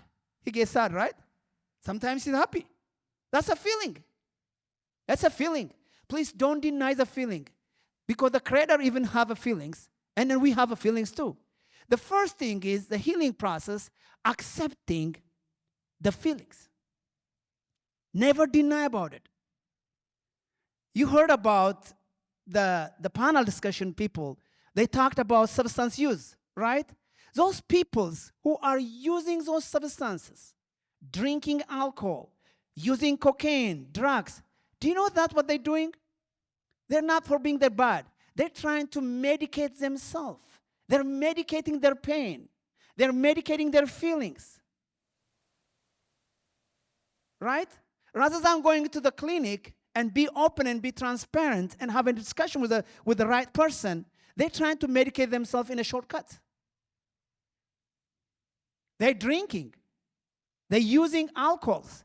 They're using cocaine, drugs. They're trying to medicate the pain. So the first thing is understanding the feelings, accepting the feelings. And the next thing is what? Seeking help. Seeking help. In our community, it's a taboo. It's a stigma, right? Talking about trauma. I'm not crazy. You are not crazy, yes. No one can be crazy. Right? Having mental illness doesn't mean crazy. I have a diabetic. If I do, I don't have, I'm sorry. If I have a diabetic, I'm open to have a conversation with anybody. I don't eat this one because I'm a diabetic. I'm not ashamed about that. But if someone has a mental illness, they don't talk about that. They don't talk about that. So be open, be transparent, and seek help. And that way I think we can deal with it. Understanding the triggers. If you go to the next slide to show them. Yes, those are, I'm done. Adolescents are experiencing a different way in the traumatic experience. Those are very important. And also the culture and how that we deal with it. That's a very important topic too. And then they're dealing with it and we are dealing in a different way. Some Westerns and us Westerns and what we are here, totally different. All right? Anyhow, thank you very much. I'm sorry, I took too much time. Thank you. Thank you, Dr. Abe. Just like we did with everything else, I don't think we have enough time to do everything, but unfortunately we have to start cutting things. So Dr. Yita and Yamrot, please come in on stage.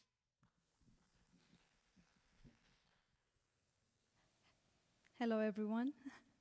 This is my first time speaking on a stage, so my public speaking class came in handy.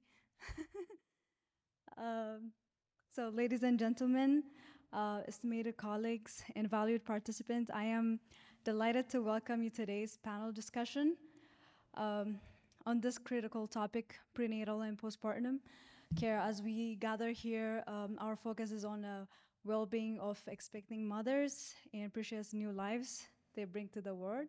So without further ado, I would like to introduce our panelist experts in their respective field and invite them to share their insight and expertise on this critical subject matter. So let's begin this enhancing conversation on prenatal and postpartum care.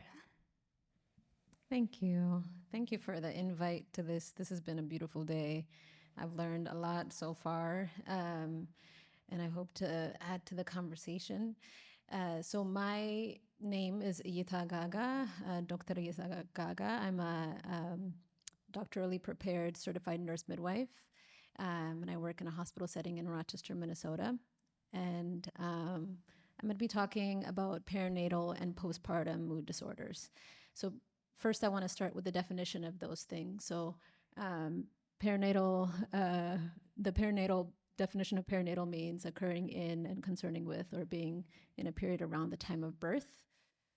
So pregnancy, postpartum, even miscarriages, that's all in the perinatal period. Postpartum is the time from childbirth to 1 year after you give birth. And then perinatal and postpartum mood and anxiety disorders, or PMAD, are the psychiatric disorders that can develop in this period. And then I want to differentiate between that and baby blues, which is the 2 to 4 week period where people can experience symptoms of a mood disorder, but it's all within the normal experience of the woman after she gives birth. Okay. Next slide. So as far as prevalence is concerned, this is a very common occurrence. So 1 in 5 people experience mood and anxiety disorders, and then 1 in 8 women experience depression, which is the most well-known about mood disorder, postpartum depression. So that's important to know. And in Minnesota, it's the prevalence is that approximately 10.9% of Minnesotans have reported experiencing postpartum depression between 2016 and 2020. Indigenous and Black folks are 2 times more likely to experience postpartum depression. So that's, I'm going to touch on the risk factors, but that is one of the risk factors. And the immigrant population also has a lot of risk factors, as Dr. Abe talked about. Trauma is a really big part of the experience in mental health, so it's it plays a big factor in who's diagnosed. Next slide. So risk factors. So increased life stressors. When we talk about our community, this is huge, right? So being an immigrant, being first generation, these are stressors. And it can put you at increased risk for developing postpartum mood disorder and perinatal mood disorder. Low or no social support. Immigration removes social support for a lot of people, and people end up finding community in a new country, but it's still important to acknowledge that people are leaving a lot behind when immigration happens, so that puts people at increased risk for developing these disorders. History of mental illness, including family history. I've heard a few presenters talk about the importance of acknowledging what we're inheriting when it comes to disorders and mental health. So difficulty with pregnancy is a big risk factor. Adolescents, so people becoming pregnant at a young age. Pregnancy with twins or multiples, that's a lot more stressful on the body, so that puts people at increased risk for developing mood disorders. Preterm delivery, so term is considered 37 weeks pregnancy. So preterm, so giving birth before then, can put people at increased risk. And then trauma following up on what Dr. Abe said, trauma is a big part of the stories that people carry when it comes to labor and birth. Even when things go well during labor and birth, it's still a quite traumatic experience to give birth. So it's important to acknowledge those feelings that come up so that we can address the mental impact. Next slide. Signs and symptoms, or types of PMAD. These are the anxiety and depression are the top two. The most common mood disorders that can develop in pregnancy and postpartum. But bipolar disorder, psychosis, OCD, or obsessive compulsive disorder, and PTSD are all types of disorders that can develop in the pregnancy and postpartum. Signs and symptoms, a lot of these are common symptoms that people have after you give birth, especially with the first pregnancy. People are feeling anxious. People are feeling these, and you can maybe, and I can too, talk about how you have feelings of sadness, depression, crying a lot. And it's a spectrum, right? So people experience some of these symptoms, but are you able to come out of that? Are you able to still function? Are you eating? Are you drinking water? Are you, taking care of your hygiene? These are all ways that we diagnose as far as within the spectrum to see if people actually fall under the diagnosis of postpartum mood disorder. So it's common to experience some of these symptoms, but how often are you experiencing these symptoms is indicative of the diagnosis. So change in appetite, worrying excessively about your baby. So there's worrying, and then there's not being able to sleep because you're worrying so much about your baby. Not being able to eat because you're worrying so much about your baby. So that's the distinction that needs to be made between normal changes when you have a baby and a diagnosis or a disorder. And then the more severe symptoms are having hallucinations, thinking of harming yourself or a baby. Those are the more urgent, or that's when people really need to seek care. And it's important that family members and people around the woman understands that these are serious changes and that help needs to be called upon when needed. So those are some of the signs and symptoms. Treatment, there's a range of treatment options for people who are experiencing perinatal and postpartum mood and anxiety disorders. There's medication options, or a class of medication that we usually use is the SSRIs. There's talk therapy, psychotherapy. That's usually the first line in the medical world anyways that we go to when somebody is diagnosed.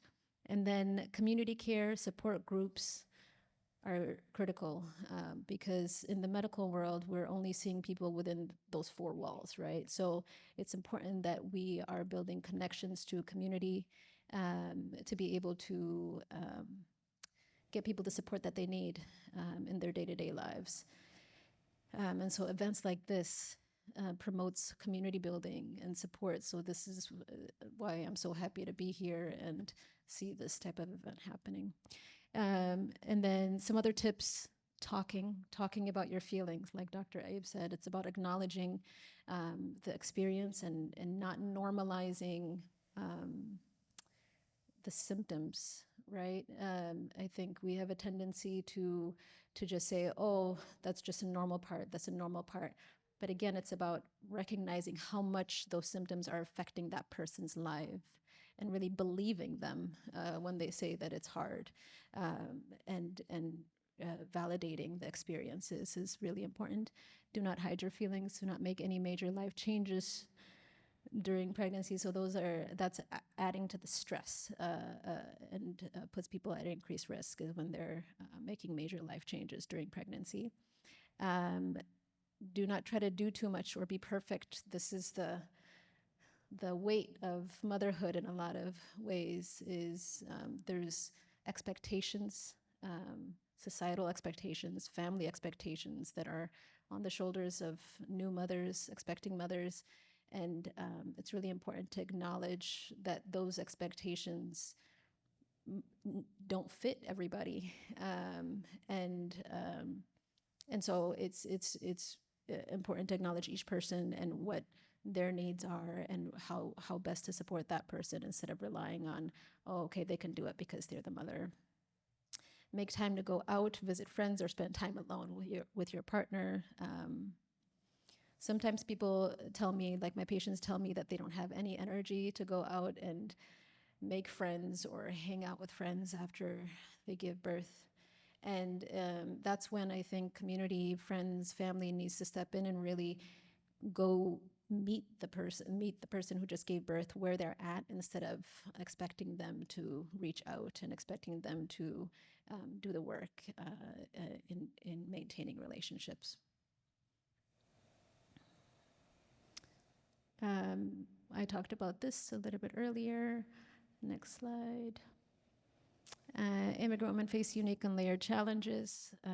These types of events kind of peel back some of those layers, and so it's important to acknowledge, okay, we have a very specific experience in the immigrant population and in the East African population. So what are those experiences? How can we best address those experiences so that we can meet mothers? Because we know that mothers are the foundation of a family, and carry a big load when it comes to supporting a healthy family. So we need to show up for mothers in order to show up for the family. Cultural values and practices may be protective in some instances and can worsen PMAT in other instances. And that's why events like this, like I said, are important, to be able to acknowledge where those positive cultural values and practices are, and where we could be critical and hold accountable the practices that are not serving us. Societal barriers, this is huge. So especially in this context of the US, returning back to work, this is a conversation that I have with my patients all the time, is the load of having to go back to work after you give birth, because you need a two-person income in a household to survive in this country. And how do you do that? How do you, do childcare? And how do you pay for how do you afford all of these things? All of those burdens really are barriers to getting care and support during this postpartum or perinatal and postpartum experience or period. 25% of women in the US return to work 2 weeks after giving birth, but there is an act in Minnesota. Thankfully, there's the Paid Family and Medical Leave Act that's that's being implemented in 2016, which requires 12 weeks of paid time off. So we're excited to see that in Minnesota. And then structural racism and high costs prevent access to mental health services. And we were talking about this earlier, it's important to acknowledge that the studies show that when it comes to structural racism anyways, the immigrant and first generation populations tend to have the same outcomes actually as white Americans. But people that are born here and the generation after tends to match and show that they're a lot worse off when it comes to the outcomes around mental health, around maternal health care. So structural racism is real, and it's important to acknowledge what role that plays in access to mental health services. Health insurance coverages and then stigmatization of mental illness are both barriers to getting care and support for women. And then, I talked about how mothers are the foundation of a healthy family, and the research backs that up. We know that there are consequences to when a mother is not getting the support that she needs around her mental health during a pregnancy and postpartum. And these are some of the consequences: delays in language development, problems with mother-child bonding, behavior problems, more crying or agitation, shorter height and higher risk of obesity in preschoolers, problems dealing with stress and adjusting to school and other societal situations. And when I remember after I gave birth, I would read stuff like this and I would feel the heaviness of that. Like, I need to have my life together in order to so that my child doesn't end up in these types of situations. And I put this up not to add more pressure to mothers. It's more to acknowledge the fact that mothers need support. And that's okay to get support, to be able to show up for themselves first and then for their children.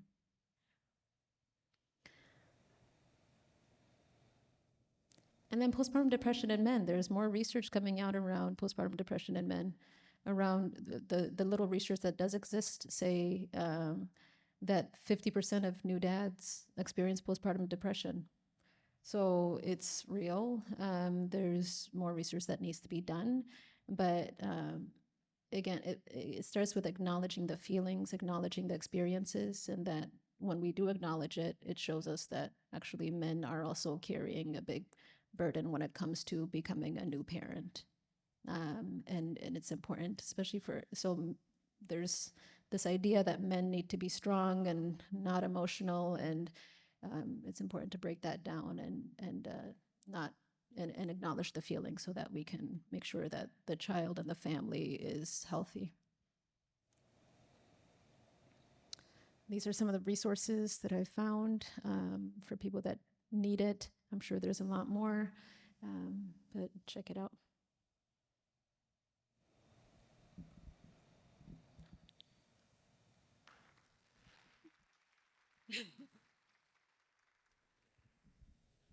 Thank you very much, Dr. Ayita. That was such an impressive presentation. I'll go ahead and ask the first question. I mean, you already touched it, but like if you can go deep, how can we promote more inclusive and cultural sensitive prenatal and postpartum care to meet the diverse needs of our community?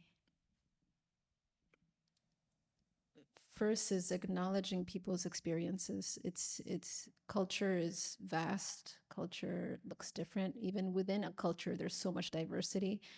So it's important to listen and to be open to people's experiences, and creating spaces to do that is very important. We have language interpreters, so it's really important to use interpreters services and make written information available in different languages to meet people where they are. And then long term, it's important to have more providers that come from different cultures, especially during pregnancy. It's such a vulnerable period in a woman's life, so it's important that she feels safe, and so having that culture, that shared cultural background, can provide so much safety. And so having the youth know that this is an option for them as far as career is concerned is going to be important in the long run. Okay, thank you very much. We're running out of time, but I want to give the chance to the audience if they have any questions for Dr. Ayita.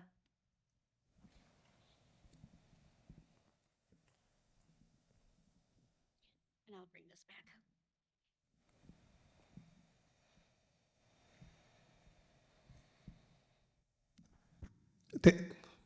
Thank you very much for the excellent presentation. Can you speak a little bit about how the mother or the spouse can get the support from the husband and the understanding? Because me personally, I learned about PMAD very late. I wish I know about it before. If you don't know, this is a medical condition. People, they don't know how to help. Can you speak a little bit about that? Thank you.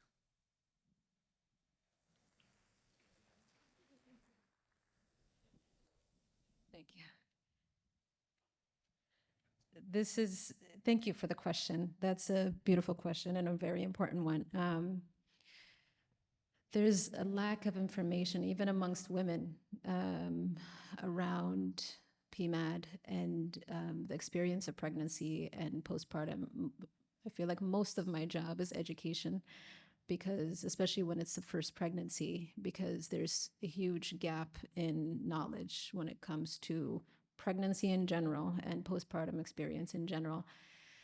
But specifically mental health, there's so many barriers, and so access to information is very limited. For men, understanding is going to be the biggest, or like curiosity and understanding is going to be huge when it comes to filling in that knowledge, because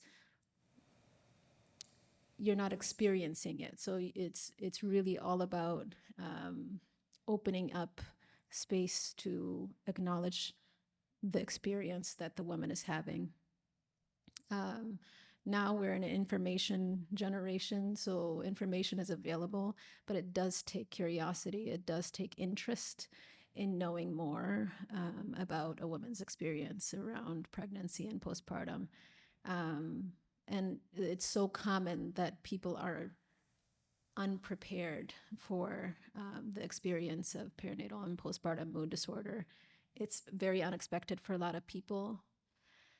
And so it's really just about learning and then sharing information that you have when you can with your own community, with friends, family, and normalizing it. And really normalizing that conversation is very important.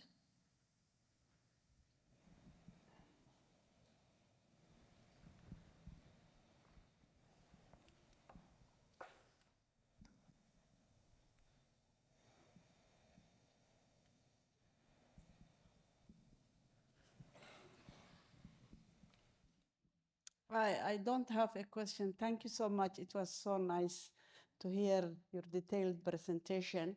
But I just want for information, those of us who came to this country are alone most of the time, nuclear families. We don't have our mothers, which I had when I was having my kids back home, and we don't have the support system.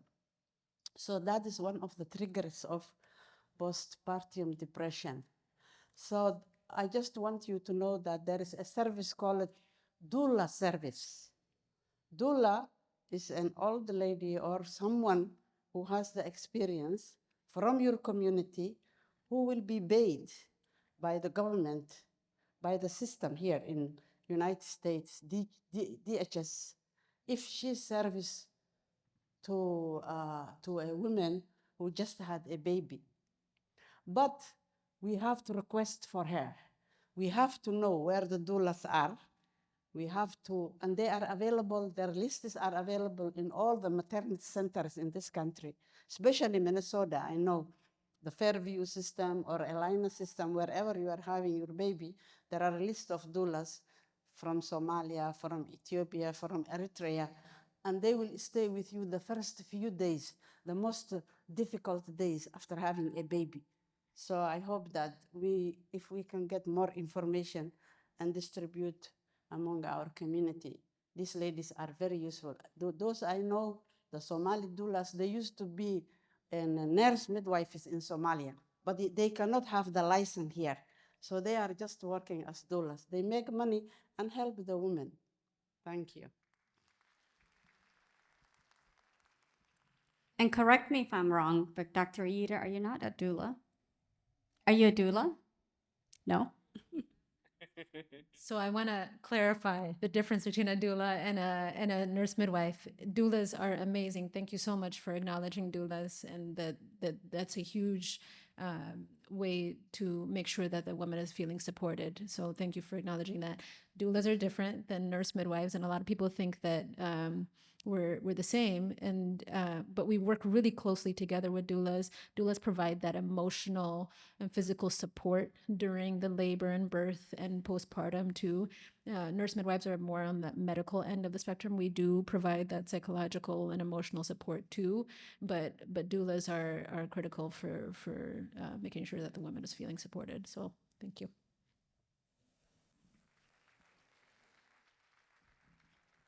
Thank you very much. And then on this note, even though Yamrod said this is her first time, guess what? She's also a mother just 5 months ago. So she's a new mom. Her daughter's right there. So this was a very good, you did really amazing. So thank you, Dr. Yita. This is amazing. Thank you. So we will have entertainment for you after this.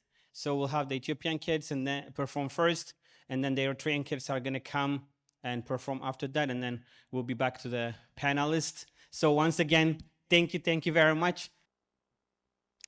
Hello, everyone. So our dancers for the Ethiopian dancing are ready, and please give them a warm welcome.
Thank you, everyone. Please give them another.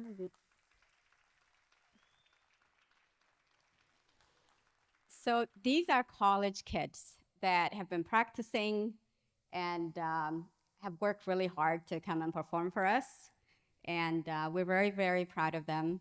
The Gambella community saw how young those kids were and how hard they worked.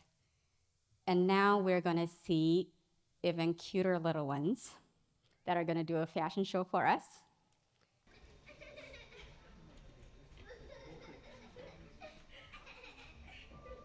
Eritrea, Eritrea, Eritrea, Adinate. There are no words that really express the beauty of the land we call home. A place we yearn for from the diaspora, even though we are grown.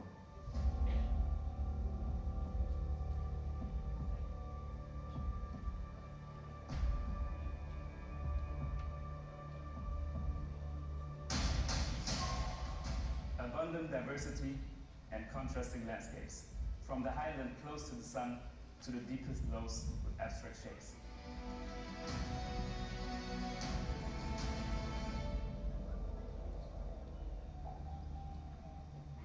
The camel-filled beige deserts, to the green highlands and the water-filled lakes. Mountains, seas and trees, everything melting into each other with such a grace.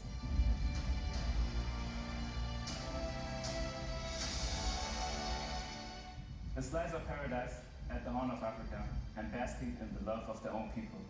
Each ethnicity, a ripple that connects us all. A land of diverse ethnicities, yet part of one story, each having their own form of glory.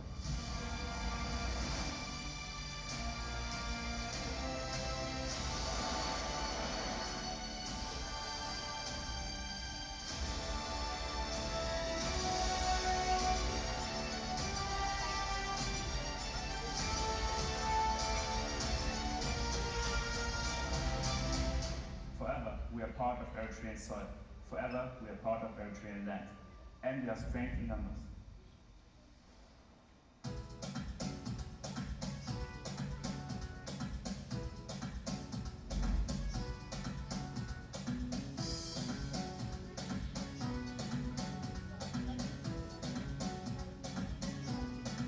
And that so-called Afro Triangle, Afro homeland, refers to our character of humanity. Africa's longest established indigenous people, 1.6 million, all of them are different personalities.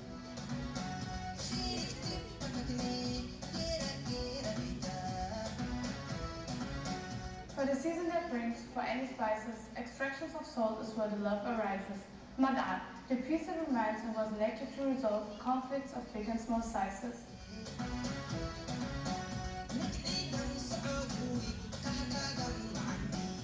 The red tribe, Asamara, who are living on the coast.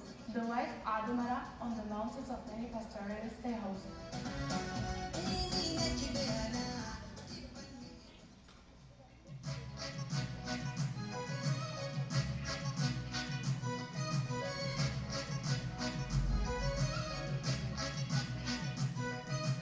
On the northwestern part of the land, western lowlands and northern highlands, farmers communicating in ancient jazz, from where the Semitic language Tigray arose. Some Christians, but due to the number of Muslims, Arab also goes. 1/3 of the Eritrean people are Tigray, and we are family orientated, and it shows.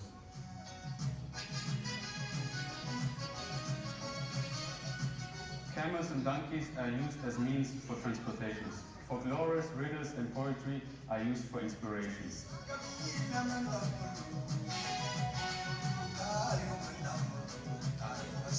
As descendants of ancient Egyptians, in Fikret and Get Amit, our women style their hair.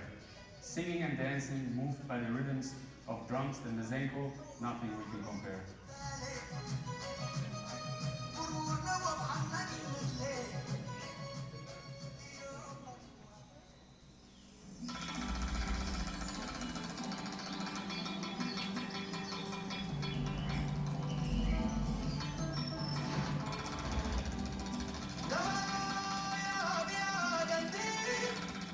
Never stuck, but saving nomadic. Descendant from Kash. The words we speak to Bedawi, a Beja language from the Kutishic line.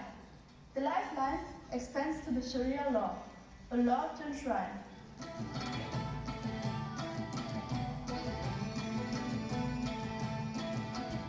Within the northwestern Balkan, we the pastoralists migrate, season and grow. In the arid lowlands, our tents with walls and palm fronds we call our home. In our tribes and clans, trading and interacting with camels is a must. Arrange marriages to maximize alliances in that we trust.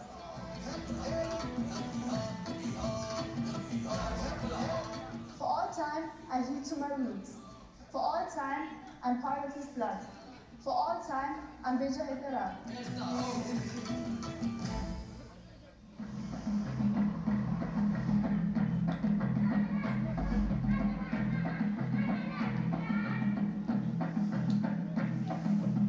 From war in Saudi we fled, fugitives, Rashida it is said. Walking north to the Red Sea we reached, living off riches, of camels increased. Wandering among countless pieces of sand, living in tents on the dry and hot sand.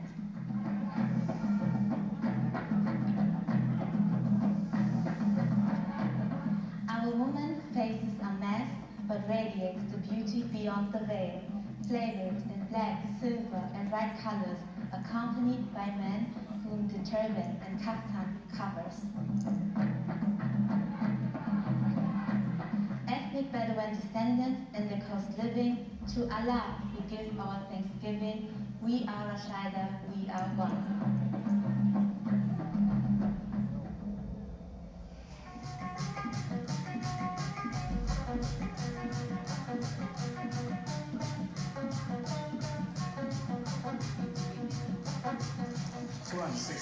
indigenous Kunamas hearts beating. The rhythm of drums is met where the joys exceeded.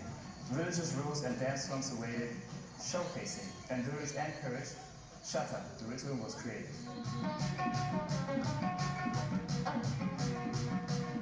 We are the nomadic people, which is no longer nomadic. with our cattle between the river south. Our home is to be found.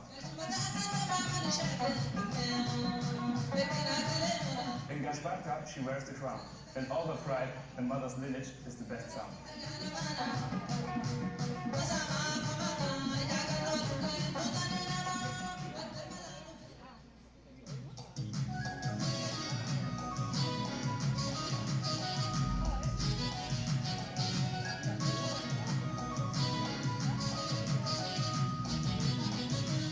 Our vivid colors show off our beloved mothers, tones one with our Kuchitic-speaking brothers, the language a branch from the Afro-Asiatic family, formerly Bobo and Nontaga, now Burian nationality.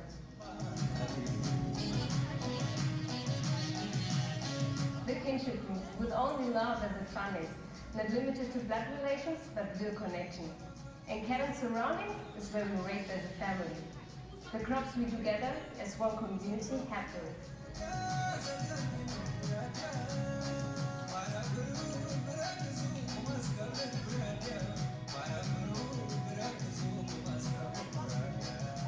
Our roots run deeper than the oceans and is more potent than potions. We carry the scars and the pleasures of our billion joyful pride.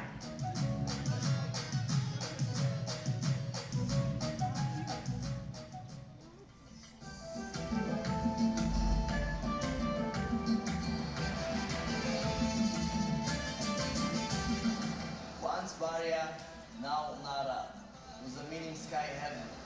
Traditionally animistic, an approach somewhat holistic.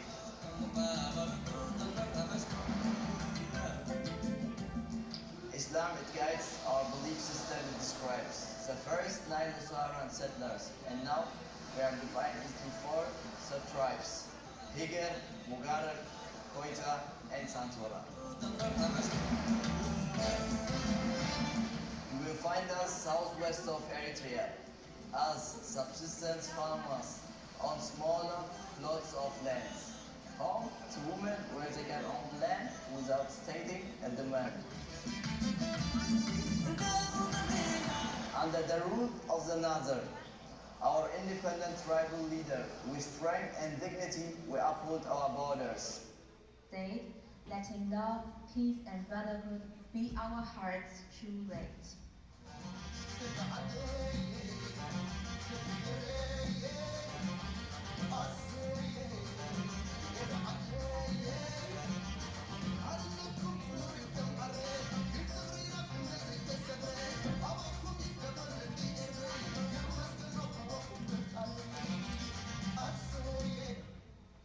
Okay, that was really great and informative.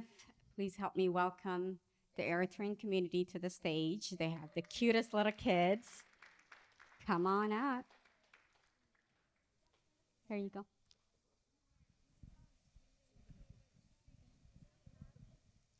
Hi, everyone. So this is the Eritrean group. We have some dancers. We have 9 tribes, but we only have a few today. So we'll start with Afar. Thank you.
That was really awesome.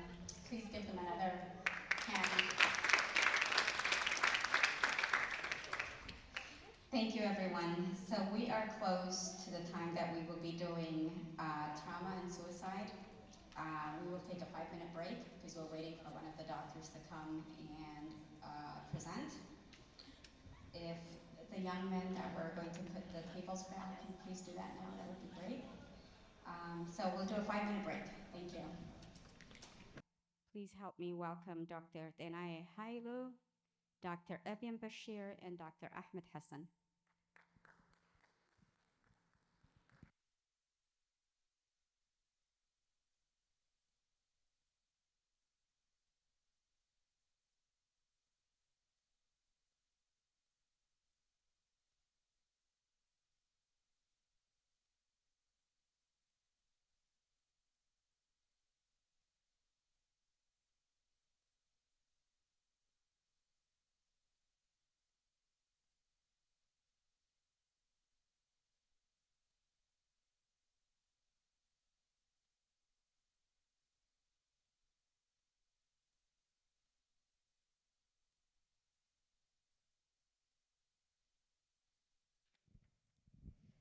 So we will start with Dr. Tenaye, who will talk about, Dr. Abe touched on trauma, and she will talk about treatment. And I'm guessing so will the rest and whatever else they have prepared for us. We will be also concentrating on suicide.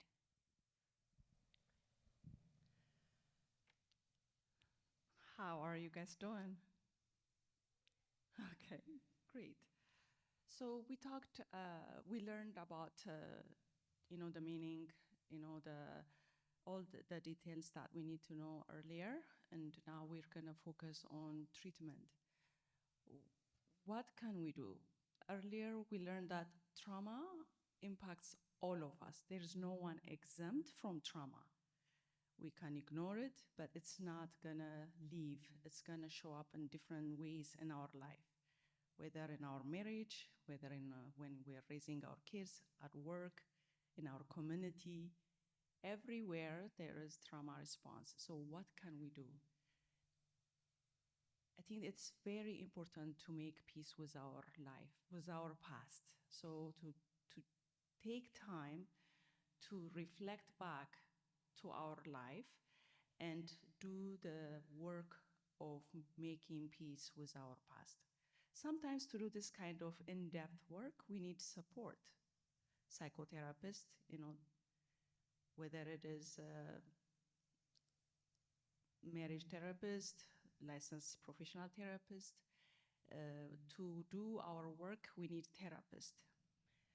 If we feel like we are capable of doing our work, taking time to journal about our past, if we have any kind of issues that keeps on coming in our dreams, in our life, it just keeps on coming and disrupting us. For example, if you start seeing yourself getting upset for no good reason, to stop and think, what is making me upset?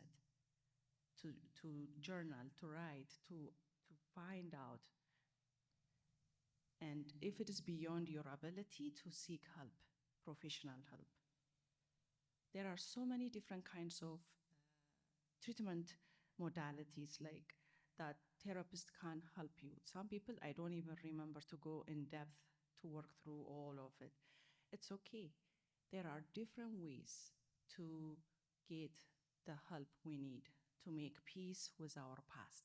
So making effort and intentionally going forward to get help will be very important. Thank you, Dr. Tenai. Dr. Evian? I'm going to let you speak on this. Okay, so I think I will touch a little bit about trauma, even though there has been a presentation. A lot of time, when we have mental illness, people wonder, how do people develop mental illness? And what we are finding out is that many diagnoses come from trauma. So one that we know for sure is PTSD, post-traumatic stress disorder. And some of the main symptoms, in case you are wondering, how would I know if somebody have PTSD, is people who are, emotionally dysregulated, so they get angry easily, they are hypervigilant. And then the other main symptom is avoidance. People are avoiding things that remind them anything traumatic, and then re-experiencing, flashbacks, things coming back to them, having nightmares, night terrors, things like that. So that one we know for sure it comes from trauma. But a lot of time also depression, you can relate to trauma, especially if there is a demoralization. And then sometimes, some argue that schizophrenia or even bipolar is related to trauma. So in a way, trauma is related to many diagnoses. But it's not only related to diagnosis, it's also related to problems that people have. So one of them is, you can see somebody who doesn't have an illness, but they are emotionally dysregulated. So they get angry easily, they get afraid easily.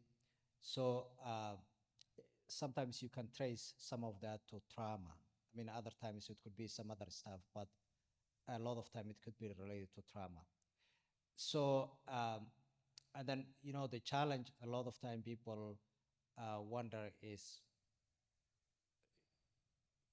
somebody who experienced trauma might show depression, and then somebody who shows PTSD might experience trauma. But even though we are diagnosing depression, PTSD, anxiety, all of that, the main root cause is trauma. So that's one thing I want people to understand, that a lot of time people will ask you, what are the symptoms of trauma? The symptoms of trauma is manifested in these other, diagnoses as well as the person's daily reactions to situations. As far as treatment modalities, we typically, use cognitive behavioral therapy because a lot of time people who experience trauma, they develop certain, beliefs about life in general. So they, for example, they will feel guilty and feel that if I could have done this wouldn't have happened to me, and they blame themselves. So you work with that and kind of help them realize that a lot of time things were not in their control. Another area that we target is feeling guilt and shame, but also maybe trust issues. So they might not trust situations, people, because they have experienced trauma from, let's say, interpersonal. So somebody else did something bad to them, and because from there they have been traumatized, then they lose trust with people. And when you see that, I mean, you have to kind of develop a little bit deeper understanding and figure out how can you help this person. In our community, typically people rush into judgment and say, well, you have to trust people, you have to do this, you have to do that. But it might not be as simple as that. And because of the trauma, their trust have been compromised. So those are some of the things that as a therapist you kind of explore and then help them gain some of the trust with people and situations and institutions. I think the only part I'll add, because you guys graciously said almost all of it, is when we think about trauma, trauma disrupts the very foundation that makes us who we are. And the implications of trauma very early on and a prolonged exposure impacts not just the interpersonal experiences, but the structural parts of the brain. So you have a much more heightened or activated kind of emotional or limbic system, which is the reason why a lot of times people have things like, hypersensitivity to a lot of or hyperactive about like being able to always know like they're hypervigilant and they need to check their surroundings, but also a threshold for dealing with distress. And so you find people who are easily kind of irritated by certain things or have an kind of this explosion as it relates to the situation. Maybe it's not it's disproportionately matched. And so when you think about trauma, it's not only the interactions that people are having, which that is a huge part of what gets interrupted, but when you have different structures of your brain that are responsible for attention, concentration, learning, and memory, those areas and structures of the brain are impacted when there's a long exposure to trauma. Oftentimes, I focus on a lot of like the childhood and adolescent experiences, but everybody here was a child once, right? Everybody here was an adolescent once. And so as I'm talking about this, some of the main impacts that I've seen with younger children, and if you have any kind of war history, if you have any kind of really big things that really impacted you physically, but also emotionally was harmful, chances are there are aspects of you that feels disjointed. There's aspects of you that you don't quite understand. So trauma doesn't only lead to like negative symptoms or symptoms of mental health, but it also impacts your sense of self, your sense of esteem, your sense of identity and who you are. And conceptually, what I'd like you guys to think about is developmentally, every stages has a certain milestone that needs to be successfully achieved. Now, because we all have our own journeys and our own trajectory, everybody looks differently, but very similar. It's not going to be that everybody's going to do the same thing at the same time, but there's kind of a window of time you're supposed to be able to do things. And so when children are young, there are certain developmental tasks that happen within the brain and what they're learning about the world and themselves. And so when trauma happens in these and then there's another peak in development that happens in adolescence. Again, it's almost like a second big developmental period that happens around adolescent years. Puberty, a lot of neurological changes and things like that are happening. So those two areas, or those two times I talked about, so 0 to 5 and about 11 to 16, These are developmental stages that when really big and bad things happen, they impact the trajectory of that person's development. Now, that's going to impact them in adulthood, and it shows up in different ways.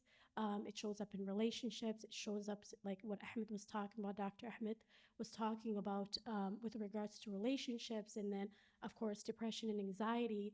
But when you think about trauma, I think sometimes it's oversimplified and sometimes it's complicated.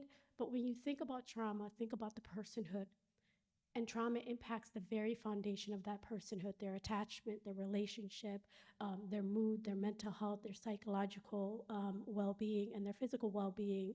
And then there's also, and maybe somebody had mentioned it earlier when somebody talked about trauma, but if you're not familiar with the ACEs project, essentially what the ACEs is, it stands for Adverse Childhood Experiences.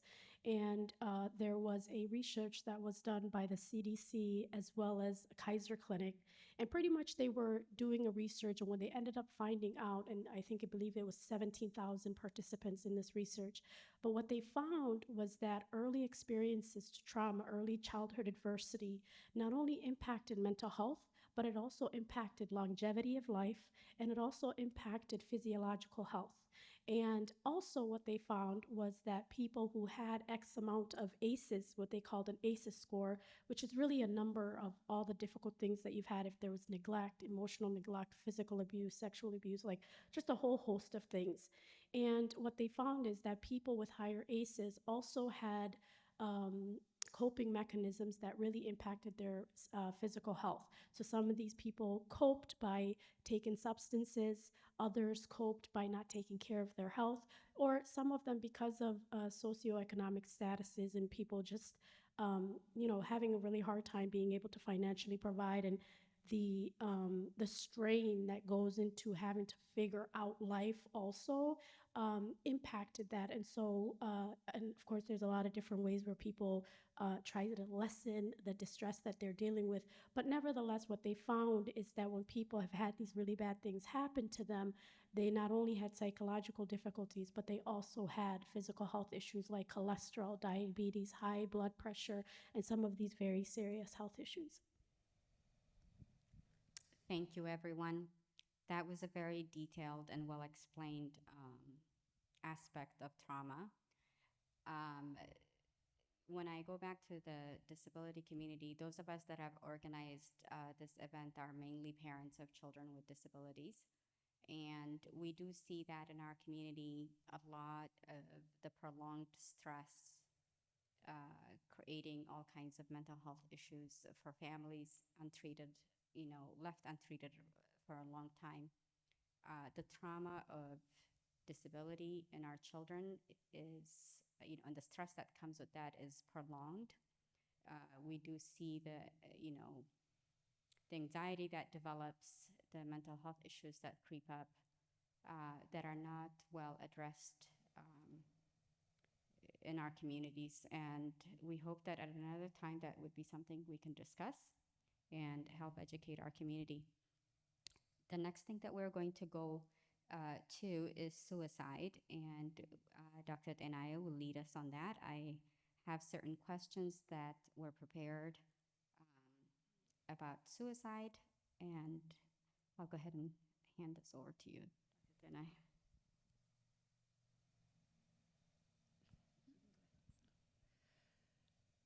Suicide is a very heavy subject. It has to be really seriously taken. It's an emergency, it's a psychiatrist emergency subject. So it means taking one's life. Taking one's life. That's what it means. So if somebody has thoughts of taking their life or behave in a way that they take their life, we have to take this seriously. We have to, the person, if we're aware of a person talking about taking their life, we immediately need to get help for them. If it is us, we immediately need to find help for ourselves. Suicide is a very disrupting painful,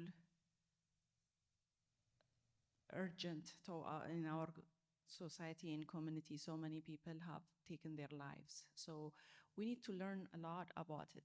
We need to understand, why do people take their life? It's feeling hopelessness, feeling like a burden. Trauma is one of the reasons why people take their lives. And also when people feel there is like compounded trauma will lead to suicide. Chronic illness leads to suicide. So many things could lead to suicide. Heavy taking substances, alcohol and substances, they could lead to suicide. There are sometimes intentional suicide and sometimes accidental suicide. There are so many messages that our children receive on social medias.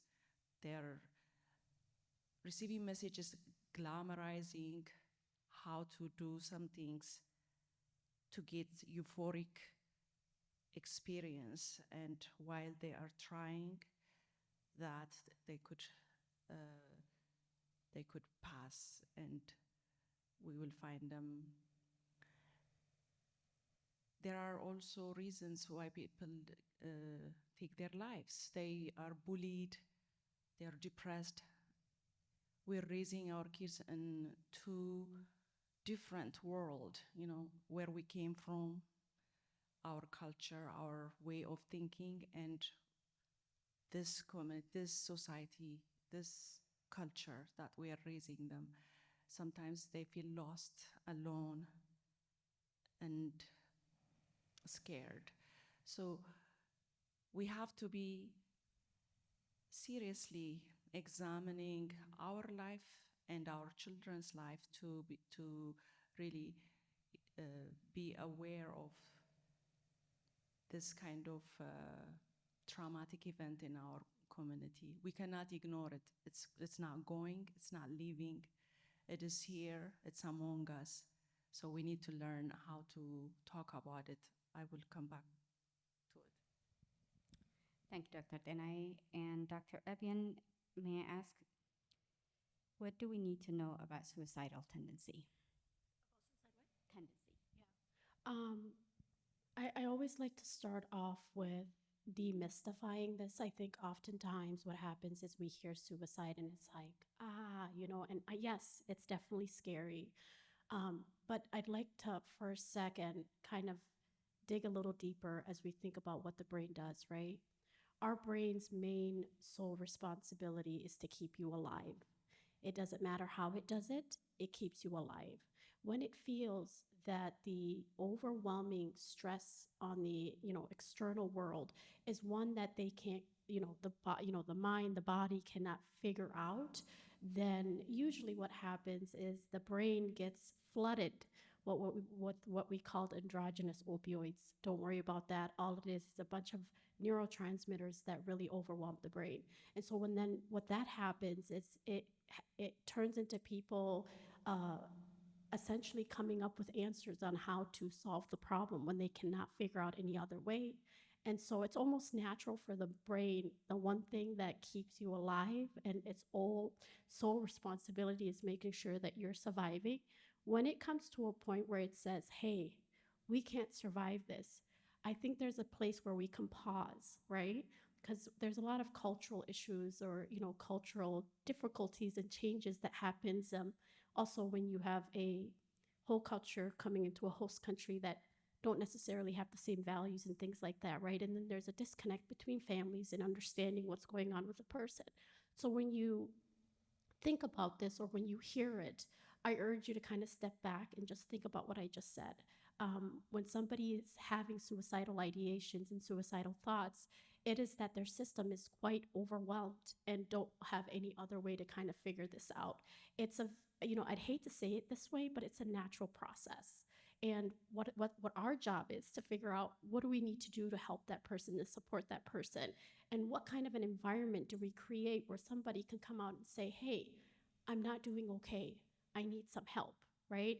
that would require a community that destigmatizes mental health issues, that allows the person to show up in their full humanness, right? Because many of us have difficulties. It's inevitable, right? And so when you think about suicide, as much as I would be like, you know, I think when we talk about mental health within our communities, it is scary. You're right. Suicide is scary. But I think when you really come down to why does the brain do that? Why does somebody experience that? Well, the person's system is so overwhelmed, and the next thing that we do is kind of think about what is it that we need to do in terms of treatment, getting them connected to whomever they need. But it isn't a religious talk, right? It isn't a how dare can they think about this? Like, how can they, right? Because it's not in our construct, it's not in our cultures, right? So we don't have the languages to describe it. And sometimes unintentionally we can use language that makes the person sound as if they are the problem. And so when somebody already has an overwhelmed system that is telling it and providing it thoughts that perhaps you being in this world is you leaving this world is perhaps the answer. You can imagine what that can do to somebody if we unintentionally say the wrong things because, oh, well, it's forbidden. Well, I'm sure they know it's forbidden if it's part of your cultural and religious values, right? But does that help the situation at that moment? So, yeah. So, in my experience, when I'm working with clients who are struggling with suicide, uh, there are a couple of things that we need to know. One of them is the passive suicidal thoughts that people have. So, for example, you might hear people say, you know, life is difficult. I don't know if, you know, things are not going well for me. Everything is tough. And sometimes, you know, they wonder if it's worth living in this life. So those are more of passive suicidal thoughts. But typically, when we react is when people have a specific plan and they say, you know, I just have to, you know, I don't want to live anymore and I have a plan and, you know, I'm going to take this medication to kill myself. So that's when you start developing a plan and maybe call 911 and make sure that they get 72-hour supervision. So from there, you know that, you know, the emotional pain that they're dealing is so severe that they just want to get a relief forever. And that's because they're dealing with a lot of trauma. So for example, a trauma that the person, you know, experience, you know, torture and other things, and their family members are experiencing. And then when they come here, life is overwhelming. They're raising kids, and you know, it's just difficult after difficult after difficult, and they feel they never get a break. And this is one way that they can escape from that pain. So culturally, and we have different cultures here, but the culture that I'm familiar with Somalis, we quickly rush into, well, you know, you have to use your faith, and if you are a faithful person, you shouldn't feel suicidal, you shouldn't have suicidal thoughts. But that's not the case. Like Abian mentioned, this is a, you know, human reaction, human brain kind of, you know, giving you some of these thoughts. So one area that I want to emphasize is that it's good to be mindful when it's a passive thoughts about suicide, like life is difficult, it's not worth living, as opposed to when there is an active thoughts of, you know, they have a plan and they know what they want to do, and it's just, you know, they can't live anymore. And then once you hear that, then you can, you know, probably connect to the resources that are available to them. Thank you, Dr. Ahmed and Dr. Evian. I do have a question. We often don't see the signs of suicidal ideation in teenagers. It is very difficult to decipher their moods, their emotions, because they just go up and down so much. What are the things that we should be looking for? You mentioned that social media has its dangers in glamorizing suicide, eating disorders, all kinds of terrible things. But teenagers are so secretive. And I would go even younger than teenagers, that children that don't know how to express depression anxiety, stress. What are the things that we should be looking for in our youth? There is a gap between the first generation and the second generation, or the immigrants and our children. The cultural difference, there is a lot there. That's why they are secretive. If we are capable, the best thing to do is to be connected with them, meaning to have relationship with them. When we have relationship with them, we can tell if they are careless, they don't care, upkeep. Teenagers, they're in their normal self, they care about their appearance. If they don't care about their appearance, that means they are going lower and lower. So that's a clue that will tell us that we need to be more open to talk to them. Like, we need to be open to ask the direct question, do you feel like ending your life? It's okay to ask. And if they start talking, we should not lecture them. We need to be more, our tone of voice needs to be more caring. We also need to be more calm and also validating their emotion. They probably are saying, somebody, my friend ignored me. That could lead to death. Do you know? My best friend is talking bad about me. Like, we're so adult, we deal with so much, so that is nothing in compared to our life. So we just leave it alone. Don't care about that. Just mind your business, do your school, study hard. Let's not do that. Let's not minimize any pain, because pain is pain, regardless of how it's expressed. So having empathy, validating their pain, being there for the best, let me say it one more time. The best method is listening. When we listen to them, we're giving them the best treatment right there. It starts by listening to them. Listening empathically, like with care, and being in their world, trying to understand. Sometimes we don't even understand what they are talking about. It's beyond our understanding. So just asking and listening and being there, engaging, will help them to open up. And also to encourage them by, there is help. If we don't know what we are doing, we don't know what to do, tell them, I don't know what I need to do, but I will find help. I will ask, I will call the mental health care provider. I will find you help. That gives them hope. Your care, your engagement, your listening, these are very easy things to do, but they mean a lot. Because part of the things that our children, what they complain about is we don't care, or we're not there, we are busy. Our problem is bigger than us, and their problem is beyond us. So there is distance between us. So trying to fill the gap by approaching them just as we are. Like, if we know, we know. If we don't know, I do not know, can you explain to me? We can learn from them. Their school, culture, they can explain to us. And this is why I always advocate for professional help. There are therapists, counselors in the school system. There are school counselors. We can start there.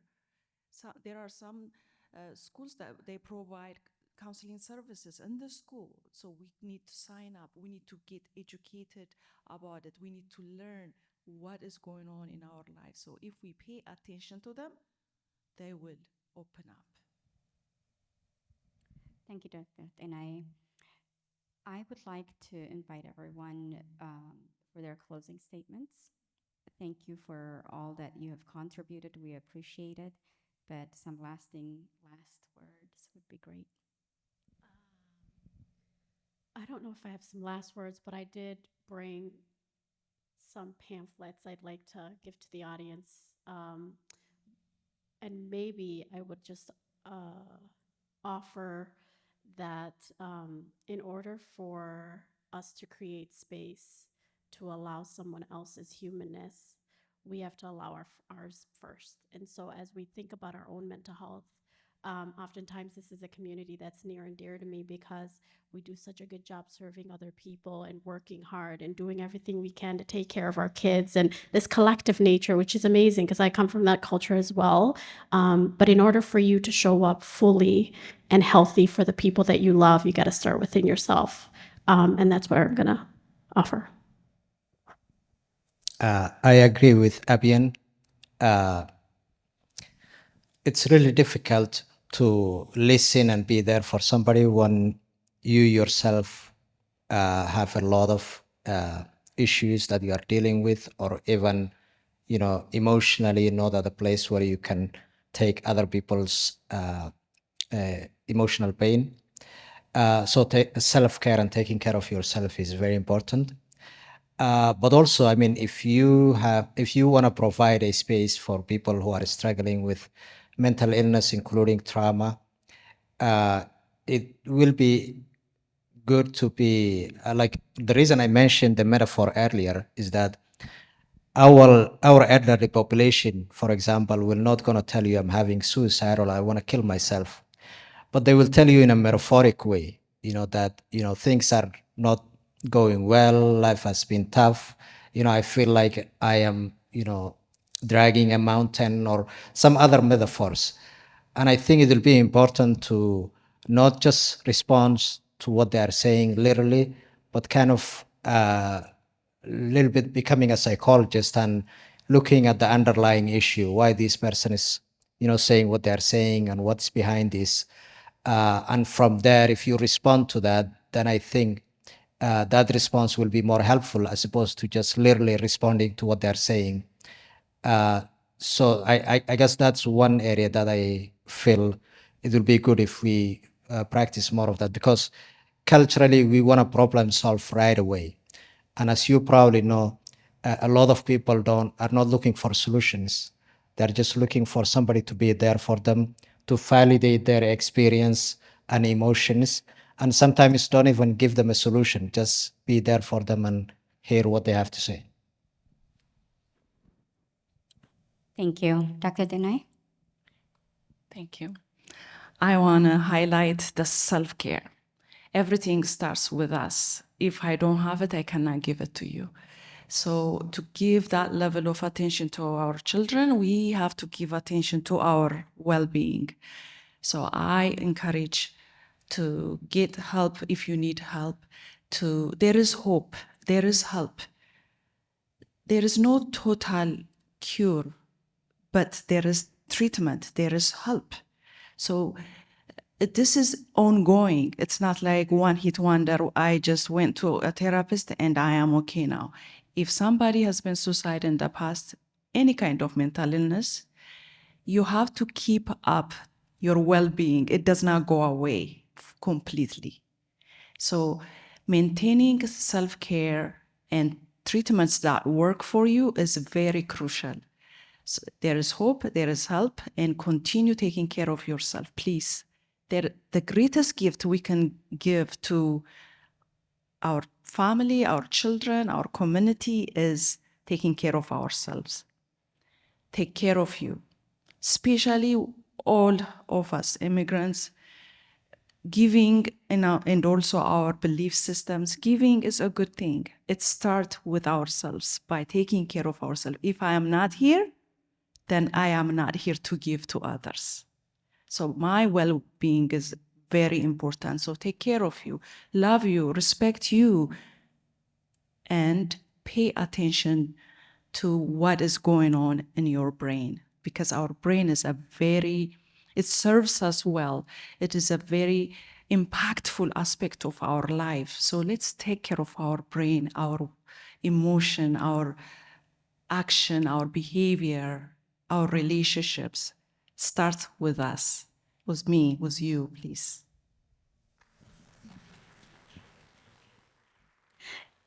Thank you, Dr. Tenaye. I would like to close this panel by saying that I often share my personal story of having gone through depression. And the reason I share this is I have noticed that it helps other people. So if you're struggling, please do share your story with others. Please connect with others. Please open up. It helps a lot. I was in a space at one time where I was not able to listen to the advice that was being given to me to seek help. I thought I was okay, but I was really spiraling. I had prolonged stress of dealing with, all that comes with the disability world. And I thought I was handling it. But, and I'm a person that I thought knew enough about mental health to know my own health. And when it's happening to you, you don't really know it. So please reach out to a friend, a family member, a professional. Prolonged stress is not normal. It does change the physiology of the brain, as we learned today.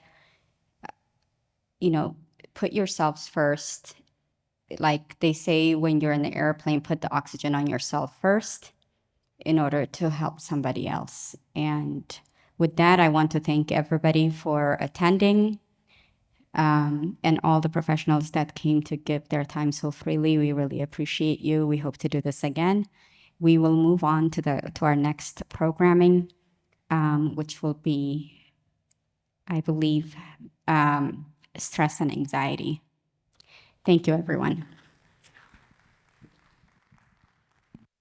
All right, hello everyone. My name is Intisar Hussain. I am a clinician, a professor, as well as owner of mental health group practice. Today I get to moderate the stress and anxiety panel.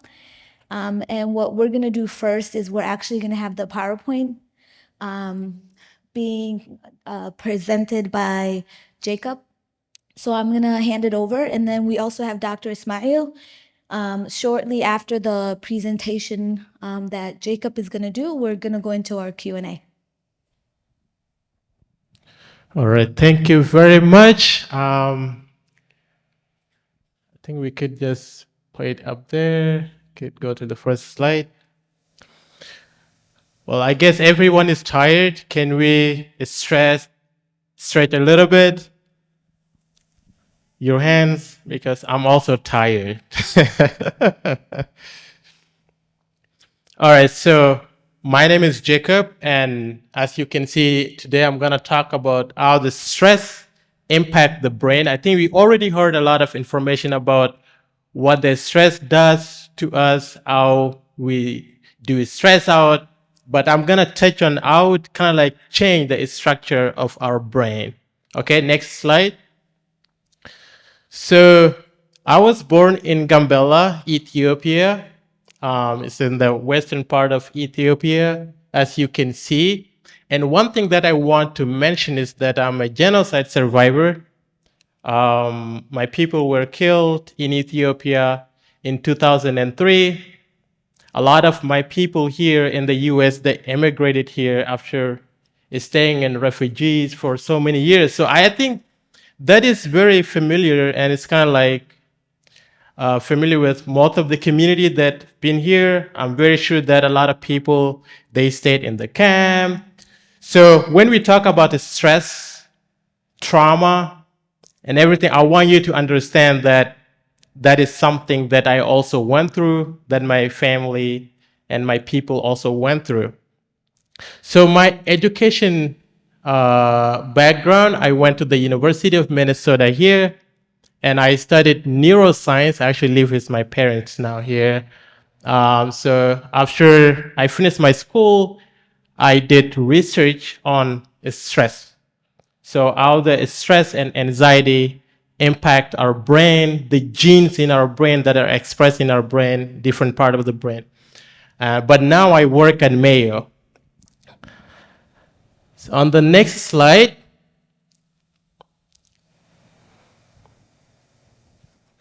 yes, so we already heard a lot of things about stress. What is stress? Stress is actually very normal. It is normal for us, for everyone, to be stressed out. It is how our brain react.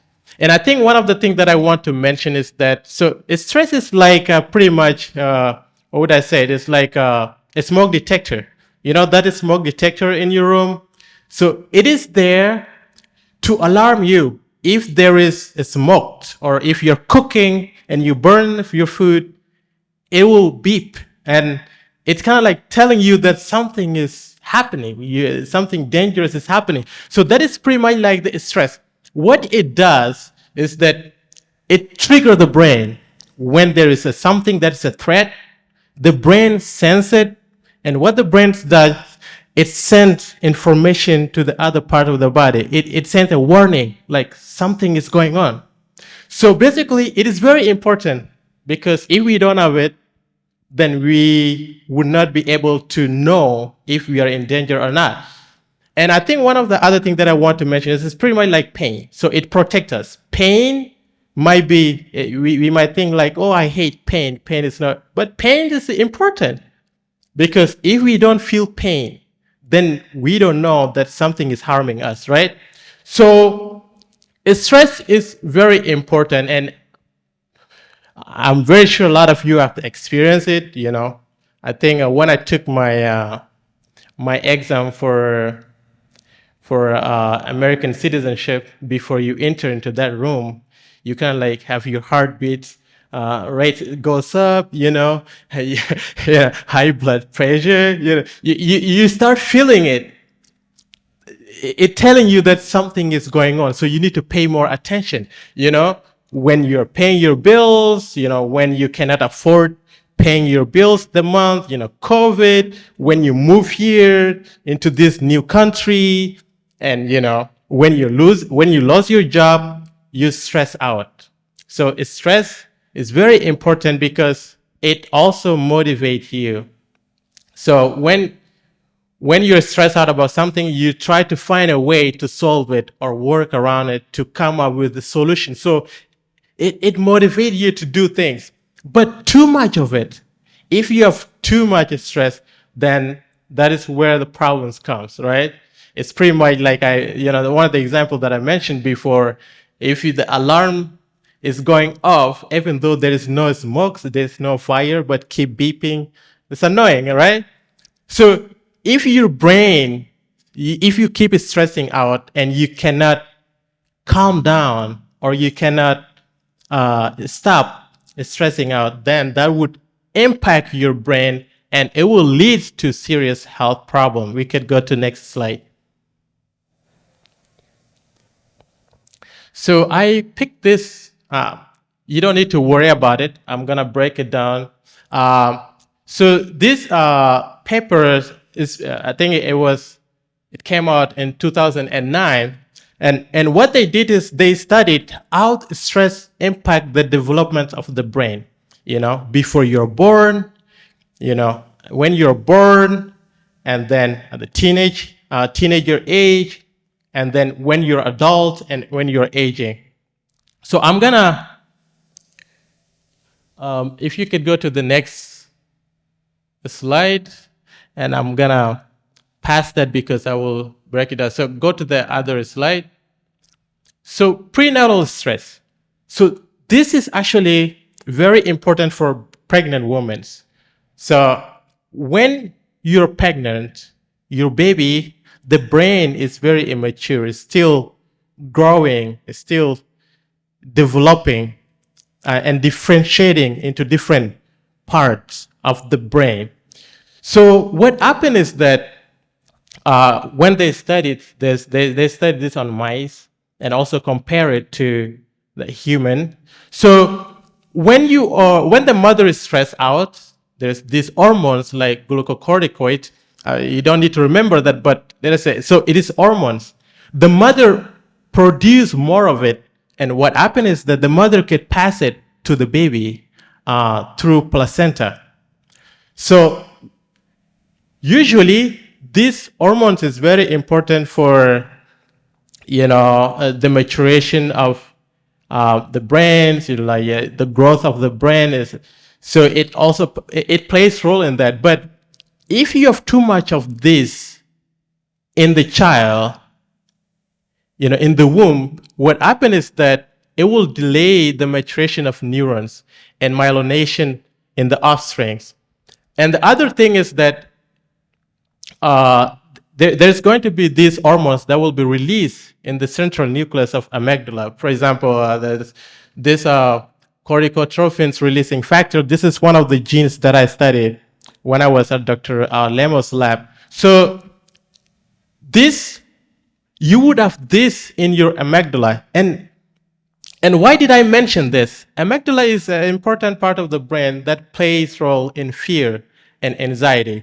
So if you have too much of these hormones in that part of the brain, that means it would impact that part of the brain.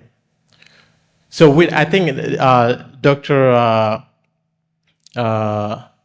Hasmail will elaborate on it later when we do the Q&A. So that is what leads to anxiety, because these two things I think they're very different things. Stress is just normal, the things that start with, but when the part of the brain that trigger anxiety is affected, then you will have more anxiety, will lead to anxiety, which is actually is a bigger problem than stress. So what happened to the kids when the kid is born? So when the kid is born, it's gonna impact their life later. So if the mother for chronic stress before the child is born, when the child is born, it will impact their brain later on in life. One of the things is that it will lead to learning impairments. They will have a problem with how they process information or how they learn. And another thing, it will increase their sensitivity to drugs of abuse, and also it will increase their anxiety. And the other thing that I could mention is here, it will change their behavior. It will have some behavioral change. For example, they will be unsociable. When you take them to the park, they're not more likely to play with other kids. They don't want to interact with other babies. So they will not be sociable, and also they will have sleep disturbances. They will have depressive symptoms, and like a lot of people mentioned today, drug abuse. They will be more likely to take drugs in order to cope with this stress, and also they would have mood and anxiety disorder. So those are some of the longer terms that happen. And if you go to the next slide, so when the child is born again, let us say that throughout pregnancy the mother was okay. But when the child is born, they're born in an environment that introduced them to stress. How could that affect them? So like as you can see here, they found that the children that are exposed to poor care early in development, they have increased risk of behavioral problems, like I mentioned before. And I think one of the things that I could mention here is that if you're a parent and you have a new baby, children, like at the early age, let us say 1 to 5, and then, or 1 to 7, they're like scientists. They mimic what the parents does. They observe, so whatever that you do, they get it. So if the parents are too stressed, you don't pay more attention to the child. When the parents are too stressed, you don't interact with them more, you don't show them affection more, because you're dealing with your own problems. When the parents are too stressed, you don't have that connection with them, and that would impact the way that they that they process things, the way that they interact with other people, the way that they see the world, right? And when they are in their adolescence, let us say teenagers, I think this is very important part. This period, their prefrontal cortex become very sensitive and vulnerable to stress. Because so prefrontal cortex is the part of the brain that help you to execute things. So the way you process things, the way you come up with planning, come up with solution processing. So this part of the brain is very important for that. At this age, teenagers, this part of the brain is developing. It's not mature. One of my professors, when I was in college, he said that the teenagers are not technically human being. I know that's true, because the part that makes us humans, the part that makes us different from other animals is this part, because if you're adult, you know how to process things. Judgment is very important. But if this part is not mature, you make poor judgments. That's why a lot of teenagers make poor judgments. So if they are exposed to stress, this part of the brain will be affected. Okay? So what happens later on, as they grow, as they mature, and this part is impacted, they will not be able to make good judgment. They will not be able to execute things well. They will not be able to process things well. Their cognitive will decline. It will affect the way that they think later on. So that's why they say that, at this age, this part of the brain of the teenagers become so sensitive and vulnerable. So lastly, on the next slide, for the adults and aging, I think one of the person I mentioned earlier that the brain, when you reach to the age of 26, is fully developed. I agree, but the brain doesn't stop changing then. It still keep changing when it is exposed to new environments. It doesn't just stop there. So here in the adulthood, like I said before, it elevates the level of glucocorticoid. This is what I mentioned before, and this would impact the hippocampal volume and memory. So hippocampal part of the brain is very important for remembering things and so forth. So if you're adult and you're exposed to stress a lot, and the stress is not going away, you will be more likely to forget things. You don't focus well. You don't pay attention well. When someone, say to you something or speak to you, you forget those things very quickly. So that is how stress impact your brain. And also, yes, it will impact your frontal cortex, which is a very important part of the brain that makes us human. So how could we cope with this? On the next slide, please. So as immigrants, as people who came here, I think our stress is very high, because even coming to a new country itself, it's stressful. So raising your kids here, trying to get used to the culture, trying to to raise your kids in a new culture, making sure that they don't forget your language, that is too much stress. So how do we deal with it? Like a lot of people say it here before, take care of yourself, take care of your body. That is very important. How do you take care of your body? Eat healthy. Exercise if you could. Some people do yoga. You avoid drugs or alcohols. But this is something that a lot of people turn into when they're too stressed out. Get good sleep. Go out and walk. Just another thing, talk to people You could talk to the people in your community. You could talk to the your people in your religion. And I think one important thing is that share with your friend. I think somebody mentioned here before, talk, share it with your friend that there's a stress that is you're going through, but it is not going away.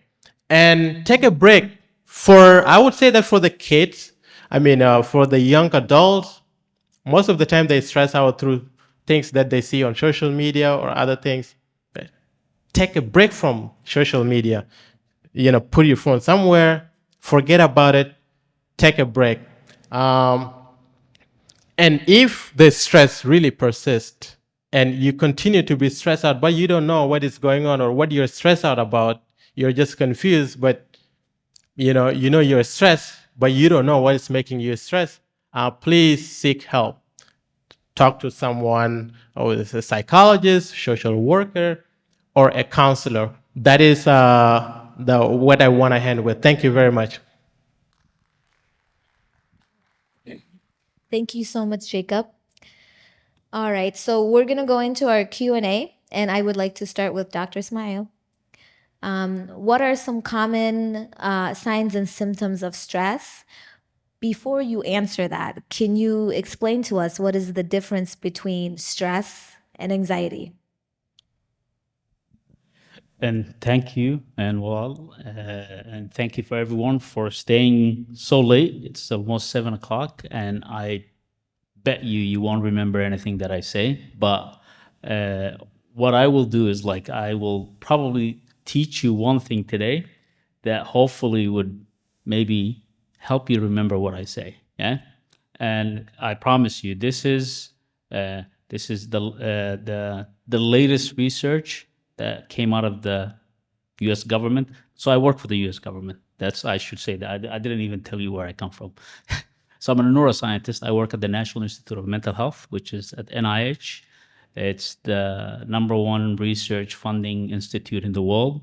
I do mental health over there, and my training is neuroscience. I actually studied teenage brain, the people we don't call humans, and you're right. Yeah, their brain looks very different than us. So that's where I come from. But I'll tell you one technique that is now not even being used. And remember this word, and I'll show you how to do it. Yeah, it relates to stress. It's called physiological sigh or physiological breathing. Yeah, remember that. Yeah, I'll show you how to do it. But it's the best thing that you could do to control stress. It's better than anything else. Everything else, like all the stuff that Jacob told you, that's just general health. Yes, sleep, eat, like that's general health. But when you're going through stress, when you are in a stressful situation, there are certain things that you could do in your body to lower that, and I'll teach you that. I promise. See, now you're all awake. Yeah, you pay attention. Yeah, and so yes, stress and anxiety are different. They differ in a lot of different ways. Stress is, as Jacob said, it's a normal process. It's something as human beings we evolved with. If you guys subscribe to that idea, or it's part of the nature that God gave us. Yeah. So it's how we feel in certain situations. That's what stress is. Yeah. The signs of stress is very typical. Yeah. Your heart would beat hard. You would have your heart rate would increase. You will be rigid. I don't know if you guys have seen someone who's stressed. They stand like this. They can't even talk. The reason is we have neurons here. Neurons are cells in the brain. There's a list of them that they go through our body right here. And when we encounter a situation that we're afraid of, those neurons release certain chemicals that tell our heart rate to go up, that tell our muscles to tense up because you're ready for a fight, that's the signs of stress. And most of stress is short term. It's not long term. Yeah. I'm gonna sit down because I know you guys are like looking at me. I was sitting there. This is too high. Yeah, I just wanted to show you. They're actually, you have brain here, you know, all the way to here. People talk about like gut feeling. Our second most number of neurons are right here, actually. They're in our stomach. So there is something to gut feeling. We have a little brain here.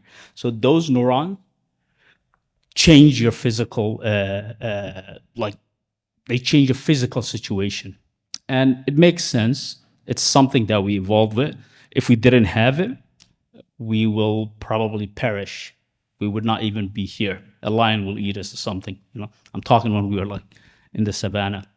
But there's another system just right next to that system, and the words don't mean anything. This system is called the sympathetic nervous system. There's another one called the parasympathetic nervous system, which means accompanying that system, that does the opposite of what that system is doing. So if that system is raising your heart, it lowers your heart. If that system is releasing certain chemicals that make your muscles tense, the other system is releasing another one that makes your muscles. So what you want to learn is how to activate the other system. Yeah? This system is being activated naturally. You have no control over it. Yeah? What you need to learn if you want to like learn how to lower your stress, of course you don't want to put yourself in situations where you will feel that way, because stress comes from stressors. There has to be some stressors that will activate that system. And most of the time, those stressors are things that we know. Like, I mean, if I put you outside in the cold and don't feed you, that's stress. That system will kick in. So like you try to avoid those stressors, but you can't avoid them all the time. But if you could learn how to manage the second system, and that's the system that the breathing technique I'm going to teach you activates. Yeah? And it's like magic. I do it and it's like magic. I teach it to people and it's like, wow. Yeah? So that's stress. Anxiety is a little bit different than that. Anxiety is not short term. Anxiety is worrying and it's long term. And it comes from another, it's same, but it's more chronic. Yeah. So stress is not chronic, anxiety is chronic. Stress is mostly short term, anxiety is like long term. Stress is most of the time is elicited by stressors, like things. Anxiety doesn't have to. You could just be anxious without like any stressors. So they differ a little bit. But most of the time, what leads to anxiety is being in chronic stress. So I think that's the link between them. I don't know if I answered your question. All right, thank you so much for that. My next question is for Jacob. So in your research of youth and looking at it from the East African lens, what are some potential triggers of stress and anxiety in our community in regards to our youth? And how can parents identify these triggers while also navigating our cultural nuances? Yeah, I think a lot of people mentioned this before at the previous panel, but I would share one thing from my own community. I think one of the things is that, that a lot of people mention here that I see also in my community is that, the kids are in our community, they're living in a very different world, okay? The world that they see outside when they step out of their home, the world that they see in schools, when they hang out with their American friends, and the world that they deal with when they come back home, like their parents and the people that they live with. These are very two different worlds, okay? And most of the time they stress out, about, how could I be more like, how could I fit in? Which one should I fit in more, right? Should I fit in this, the one that I see in school, that I see outside, or the one that I see at home? So they kind of like confused and they battle with this, and this actually stress them out. you know, that sense of, they feel like they don't belong into any of them because they're not fully into Americans. They're not fully in their families. So they're just in between. I think that's one of the things that trigger that. And the things that, of course, they see in, you know, in social media, you know, the thing that they see their friends, you know, involved in, but they're not, you know, the thing that, you know, they see their friends doing, but they're not doing. So those are the little things that stress them out. And most of the time, the parents, like as immigrant parents, it's really hard for them to figure out that their kids are stressed out. You know, when the kids are spending too much time on the screen, they think they're just having fun, but no. Maybe they're stressed out and they're consuming more information, you know, online so that they could forget about the stress, or like, you know, they could cope with the stress. Or you could have, you know, kids, maybe, you know, they are eating a lot.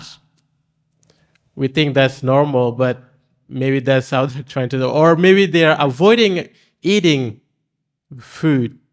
And we think that, you know, we don't ask them, like, you know, the previous panel here, we need to really, you know, sit down with them and ask them, why are you spending too much time on your phone? Why are you spending too much time inside your room and you're not coming out? Why are you, you know, eating a lot of this food and you don't eat the food that I cook at home? Or why are you not eating anything at all? You know, that connection, talking with your kids, making them your friends, I think that that would help the parents understand, you know, more about what their kids are going through. And I understand that most of the parents, especially the immigrant parents, you don't have time for that. You know, maybe some people work 2 jobs, you know, you don't get time to sit down and talk with your kid. But in that case, you cannot find out. You wouldn't know what is going on. Unless, I mean, until it become too late. Some parents, when they figure out their kids are already start taking drugs to cope with it, or maybe like they're drinking or doing other things. That's how they figure out. But before it get there, I think it would just require connection and communication with the kid. All right. Thank you so much, Jacob. So since we're a little short on time, I'm going to ask only a couple more questions. So, okay, after this one, we'll ask the audience. So Dr. Ismail, are there any cultural or traditional practices within our communities that may influence how stress and anxiety are expressed or managed? And how can parents reconcile these practices with modern approaches to mental health?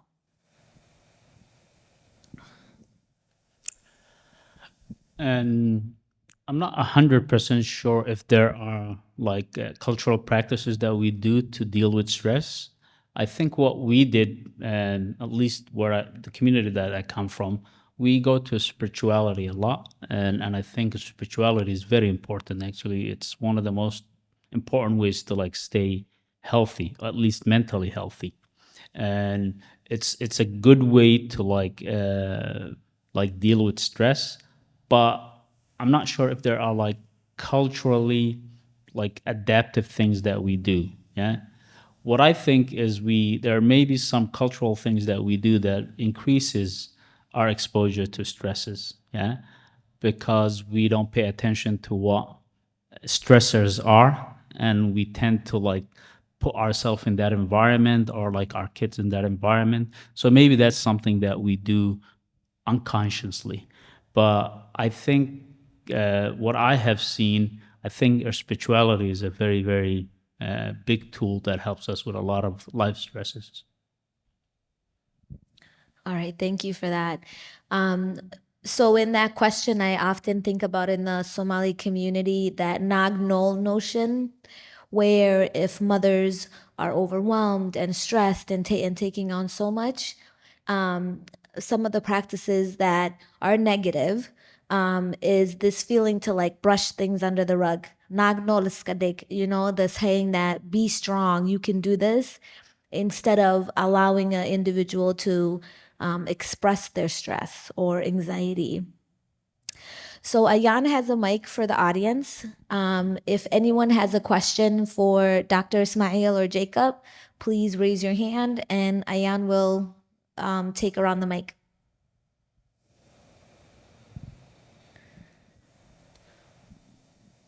Thank you so much. The presentation was educational and interesting. But the topic that we talk in my community, mental health is a taboo. Something that is taboo is not easy to identify. It's not easy to know the triggers. Most of the community members, they try to hide it rather than bringing it out and asking for help. So I'm a public health nurse, and I used to deal with patients from my culture, and I used to submit the 9 questions tool. I think it is PQH or PHQ 9. And some of the questions, they just say, "What? You ask me about that? I will never do this," and they refer it religiously. How can you say, do I feel to harm myself or my baby, or, totally they avoid. And all the answers are no, no, no, no. So how can you, identify if someone has those problems? But the thing that I was listening all today is about mothers and kids. Where are the fathers? What is the role that they can play in their family? Care of the child, care of their wife when she is pregnant, when she delivers the baby, bringing up the baby together. I think we need to address that. And the absence of the men from the life of the family, except producing the kids and maybe winning the bread, comes back from home, where the roles are divided, men's role and women's role. But the world that we have come is not like that. Both are doing equally.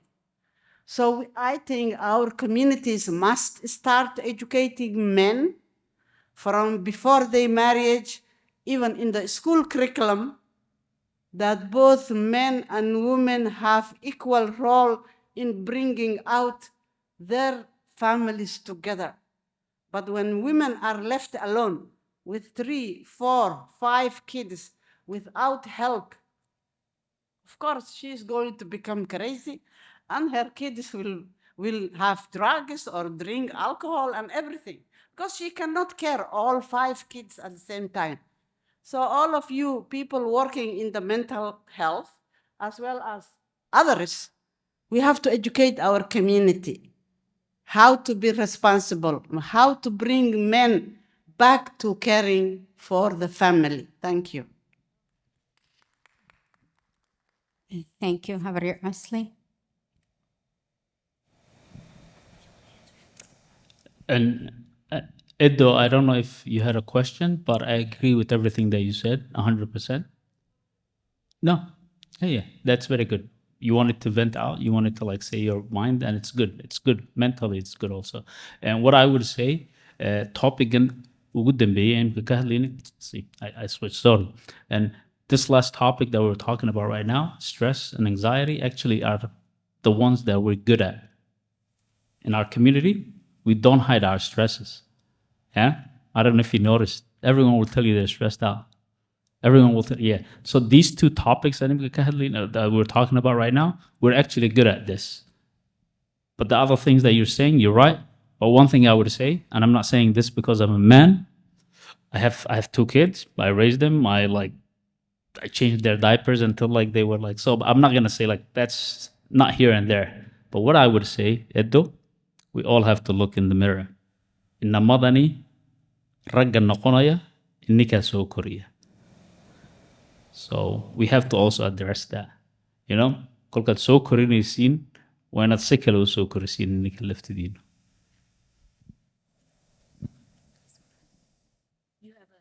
Would you like to add something? Oh, sorry. Yeah. Did I? Sorry. Yeah. So I said a little. Maybe this is the reason I said it in Somali. But and I said these boys, these men, were the boys that you guys raised. So it's not all about men. Yes, they are messed up. I understand. But you have to look in the mirror also. Stop treating your daughter and your son differently from age 5. And then they will grow up maybe being the same. Okay, we have one question over here. Okay. Go ahead. So first off, let me just say, okay, I don't know why I'm nervous, to be honest, but that's really weird because I usually speak. I'll teach you the technique. Remember the technique I just said? Is that Stand the up. breathing technique? Yeah. Remember, I promised you something. I don't want you to go. Stand up. It's a breathing technique. I know it's not mumbo jumbo. It's based on neuroscience. What you want to do is something called physiological sigh. You know what sigh is? Like when you do that, yeah? So what you want to do is you want to take 2 breaths in with your nose, take them and maybe the first one should be longer than the second one, and then release once. But your release should be longer.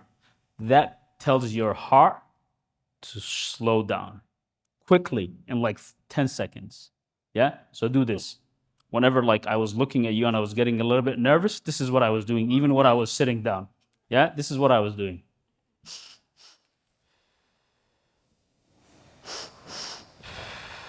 I'm doing it like now you guys could see it, yeah? But I was doing it while I was sitting. You didn't see it, yeah? If you do that, that will control your anxiety. If it doesn't control your anxiety, come back and I'll give you some money. It actually helped a little bit. Thank you. So let me just say thank you to everybody that came out. I have learned a lot for the few hours I've been here. But I've been hearing a lot of like, get help, you know, seek a professional help with trauma, everything that you guys basically talked about. I have a lot of friends, but what about those that want to get the help and they know how to get the help, but at the same time, they don't want to get the help, like they're scared. For speaking to a therapist, and we know to go seek a therapist, we know to go talk to them, and it's like, we know how to do it, but at the same time, we don't know how to do it. Even though we get like all the resources, we have so many like things, we have so many therapists, but it's like we wanna take that road and go see that therapist, but at the same time, we don't. Or for example, like I have people that went out to go see a therapist. They'll come back and they were like, oh, because I talked to that therapist, I don't wanna go see them again. So it's like, and I know like we can go see a therapist and we can switch it, go see another therapist. But how can we stick with one therapist? And how can we like take the first road? And even though like we ask a lot of help, it's like, oh yeah, just go ahead and just jump. Just go see a therapist. It's not easy just to jump and go see a therapist, you know? So what can we do? What can we tell ourselves or like tell our friends to like what roads to take? And not just say, oh yeah, just go see a therapist, just go get professional help. It's not that easy, especially when it comes to like our community. You know, like you guys said, we just push it to the side. Oh, you need a Quran side, like we're gonna do Quran on you. Do you pray your 5 daily prayer? Like that has nothing to do with anything. So the people that knows how to get the help, the people that knows what roads to take, but at the same time, they don't know how. So it's like they do and they don't. So what can we do and how can we go help them? And even like for ourselves, how can we help ourselves to take that road and go see somebody, to go talk to them? Thank you so much for that question. So I'm going to quickly try to answer that as a mental health therapist. Know that your first time going to see a therapist, they might not be a good fit. So making sure that you have a list of individuals that you're looking to seek. If you are looking for culturally responsive individuals, vet them. So as a therapist in my first session, I let my clients know that it is okay if they don't wish to see me again. It is 100% normal because taking that first step is big enough already. Making sure that you have questions to ask this individual, confidentiality, listening to their response. So in your first session, they should talk about the importance of confidentiality. So as a Somali Muslim woman, when Somali youth come to see me, they're always afraid that I'm going to share the information. I provide them with my license number and how they can report me if I ever betray that trust. So with that, I'm instilling confidence in them, right? So the most important thing I would say is take that first step, vet that therapist. If that they are not a good fit, go to the next one or a next one until you find that good one. Can I add something to that, please?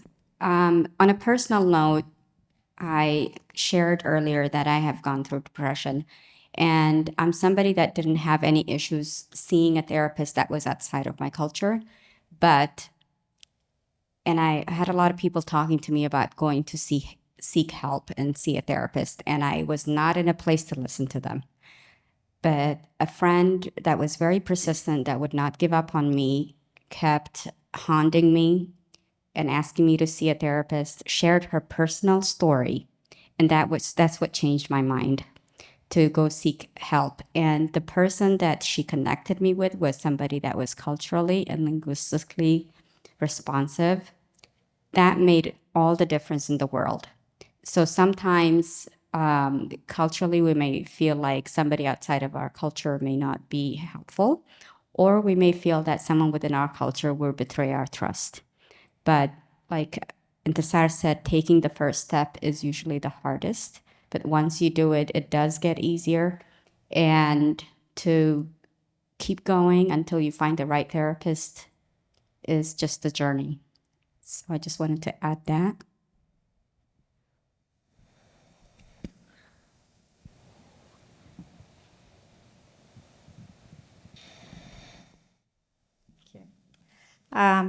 My question is related to whenever we go to healthcare for our general checkup, you go through, everyone I think go through the general questionnaire. Do you feel stressed? Do you feel this? Do you feel this? Do you feel like you wanna kill yourself? Like, sorry, but sometimes it can be dumb questions to me. I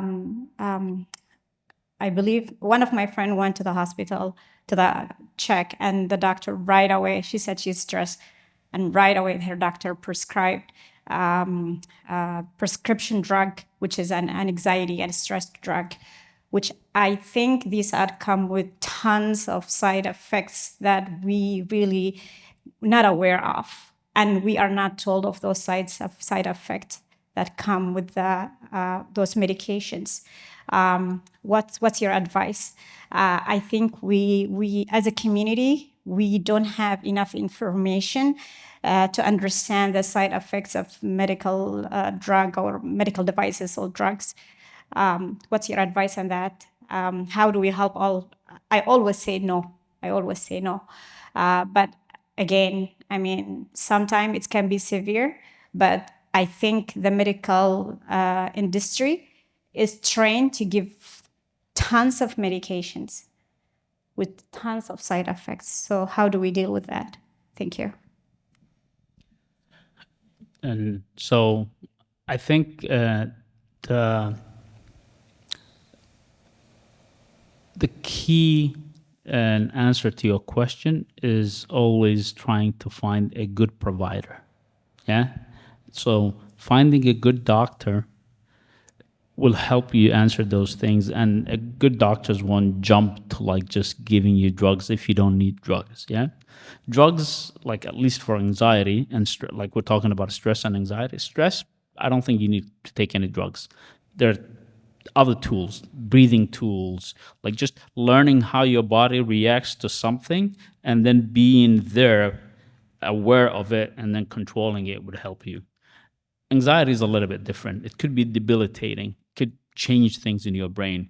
And it's like, it may be like a broken arm. You know, like if your arm breaks, you won't say, I'm not going to put like stuff on it. Like, you're not gonna say, you'll put stuff on it, even if it's like pins. You could go to a surgery and like. So it depends really, like what the condition is. Yes, all drugs have side effects. They are drugs. Like, you get to that point where like you have to take this. This is the best solution, even with the downsides. It's like cancer. I mean, you take chemo, you take poison, so you could kill the cancer in your body. But I think the most important thing is finding a good doctor. And I think you have to spend time and effort on that before you even get sick. Yeah? Like, don't wait until you just get sick.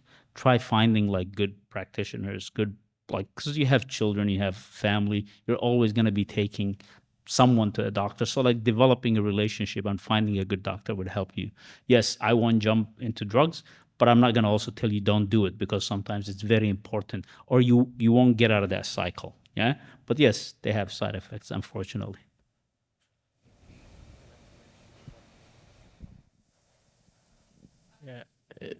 Yeah, this is gonna be quick. I mean, Dr. Ismail's mentioned pretty much big part of it, but I think one thing that I want to mention is what you raised. I think that question is very also personal to me and people in my community, because us immigrant, most of the time we don't really trust the system.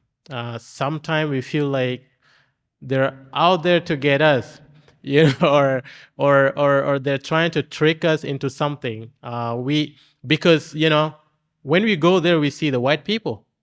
They're the one that decide about our health and so forth. So we don't have that trust with them. And I think one thing that I want to mention is that I know the system is very rough, but we need to have people, people in our community. We need to encourage them to get into those kind of career, because I feel like we immigrants, we are more open when the provider is someone that looks like us, or someone that is from our, culture, or like our people. We tend to be more open to them, sharing with them, and we trust them more.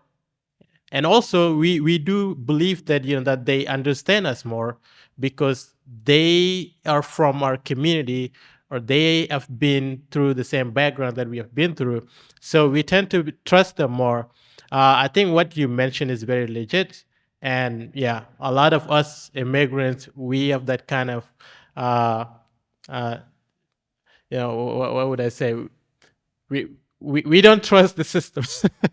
Yeah, that's what I want to mention. But yeah, I mean, I think we're finishing, but your untrusting of the system doesn't come out of vacuum. Yeah, there is basis to it. This is a very biased system. Yeah, it's biased, and even without it knowing it, it's biased. It's implicit bias. So yes, so that's what I mean by like, we sometimes have to do a little bit more work. Yeah, so we could find those practitioners, and sometimes they don't have to like look like us. Sometimes you will find good doctors that don't look like you. So, but it depends on like educating yourself and being a good advocate for yourself as a patient. Always be a good advocate for yourself. Yeah, and we're learning more. So like, you're a good example of it. Yeah. Once you find a good doctor, then you have to tell all your friends. All right. Thank you so much to our panelists. We do have the next individuals that are supposed to be coming up.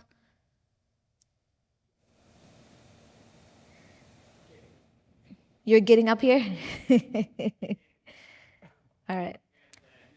Yep. So next we're going to be having Voice of the Youth and also cybersecurity. So thank you everyone for your great questions.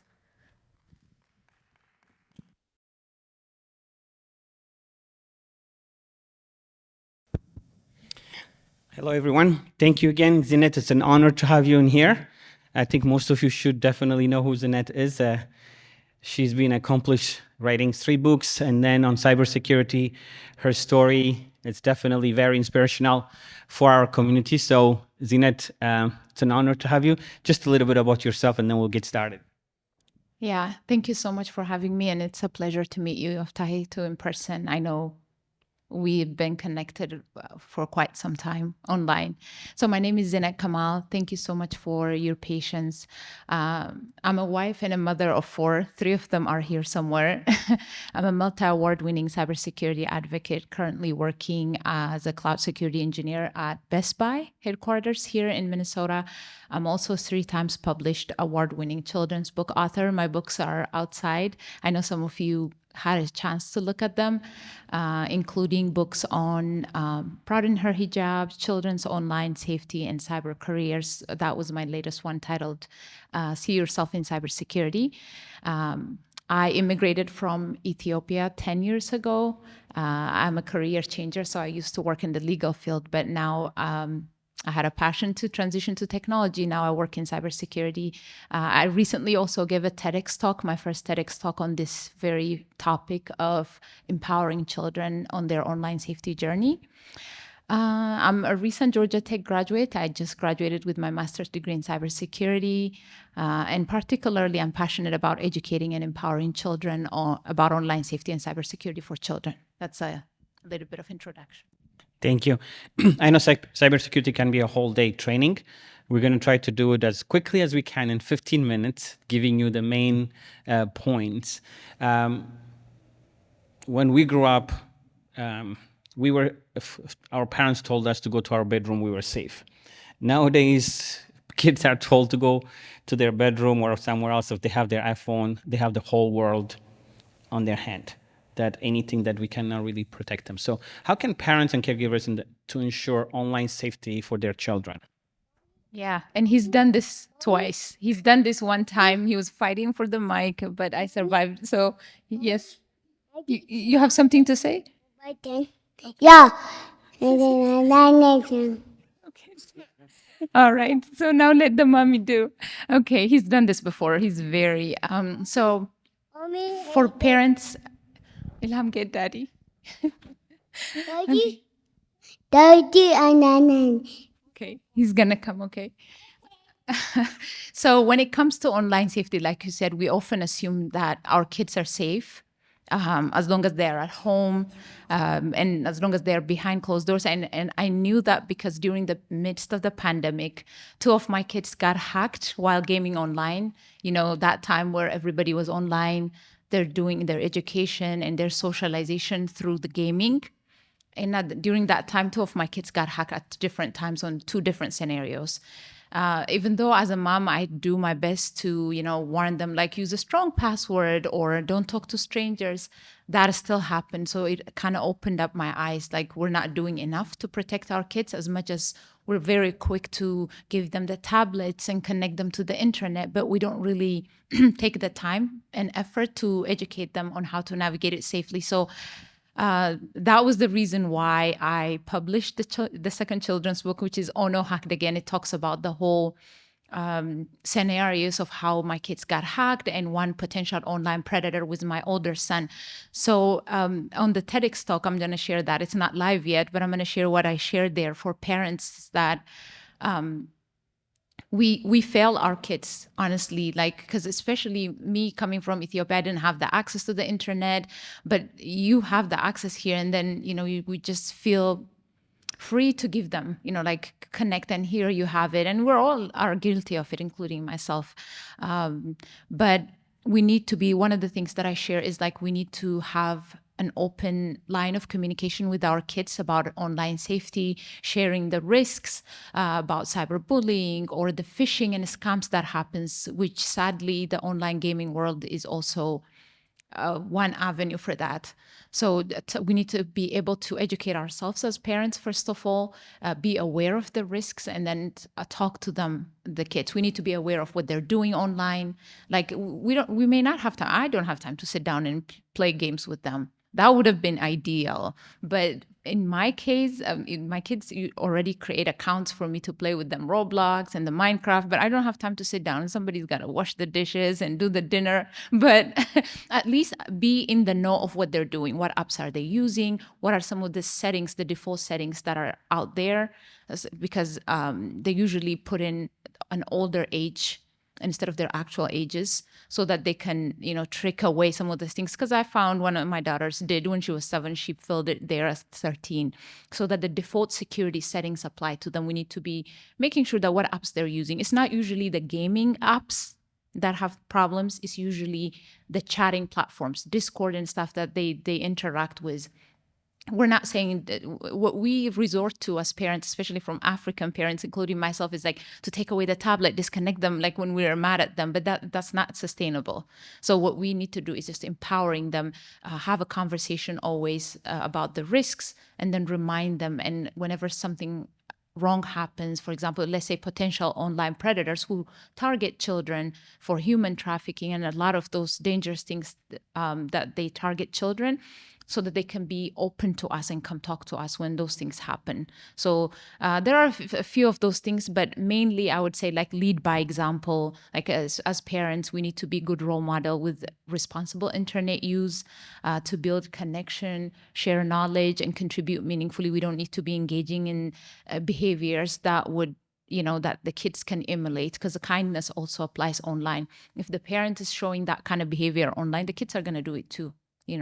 So those are some of the things I would like to mention, but if you have further questions, I'll be happy to address. No, I think you definitely touched up on it. So some measures can be taken that you already addressed, but on those also, like I said earlier, online bullying is another. We don't think just because they are home, they are safe, and a lot of our kids, even there are so many kids even been reported committing suicide just over online bullying. So what can we do?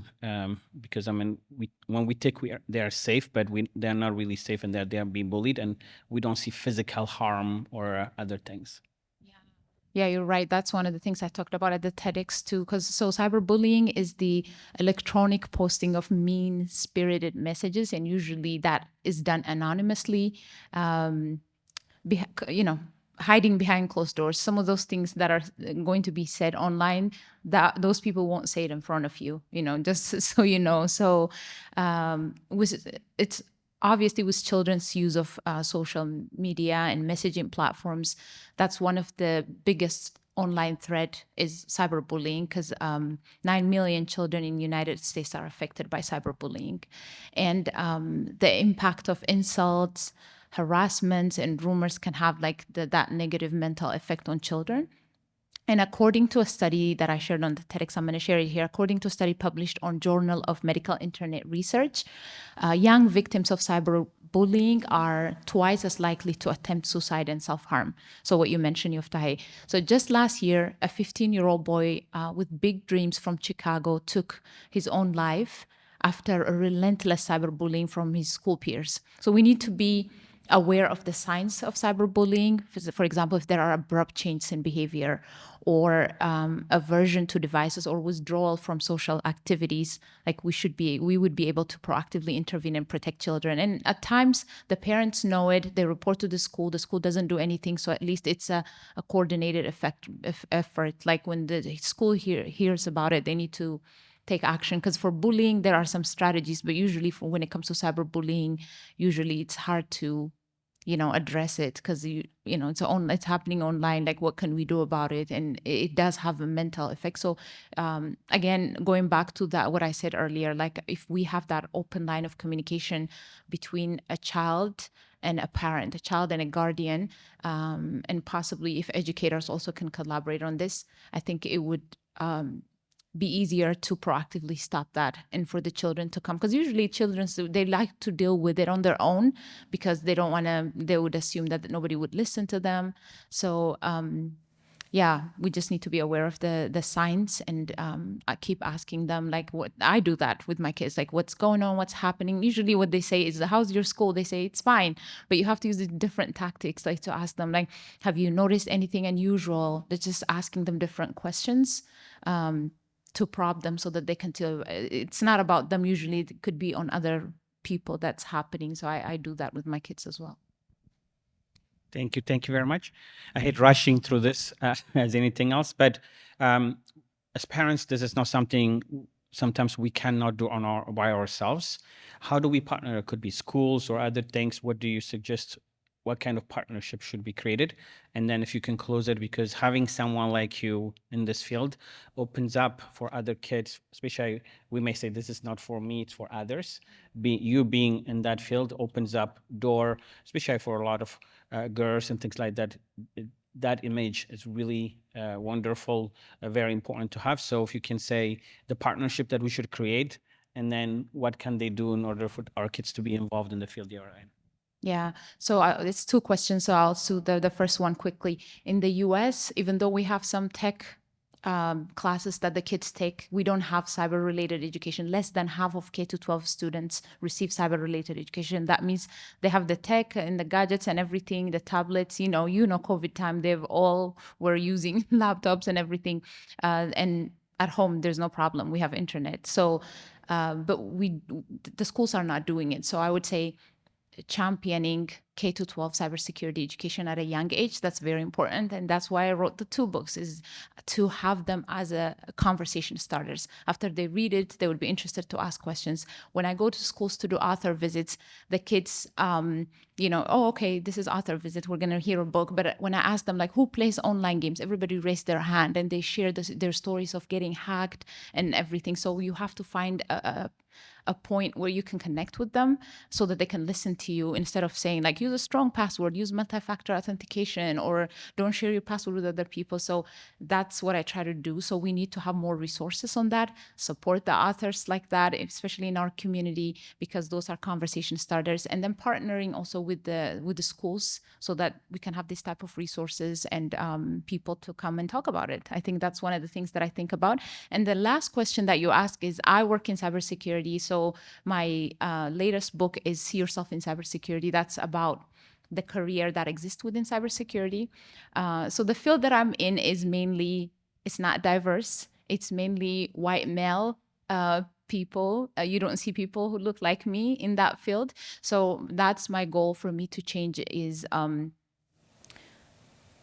think we need to have role models. I mean, kids can be only what they see. If you have role model, as much as they're trying to say, I want to be a doctor, I want to be a teacher, I want them also to say, I want to be a cybersecurity expert, because it's a very lucrative industry. It's very impactful and it's not going anywhere, and it's needed because there is a very huge skill gap. We need 3.5 million workforces needed.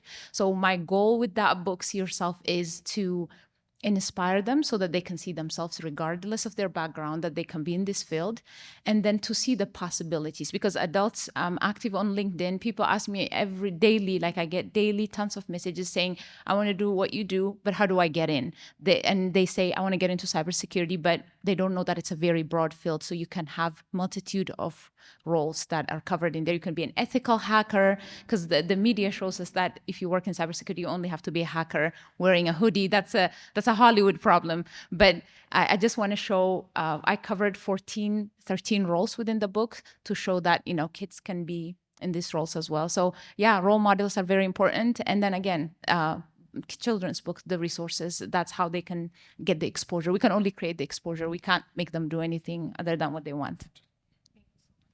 You definitely are a role model. For the people who are here, Zinat has 3 of her books outside. Please make sure to grab it and get it. It's an honor to have you in here. Sorry, I'm really sorry that we have to cut it this short, because there is a lot we can learn from you, and you're definitely a role model. And follow her on Facebook too, so she has amazing posts that she has in there. So thank you very much, Zinat, for being here. So.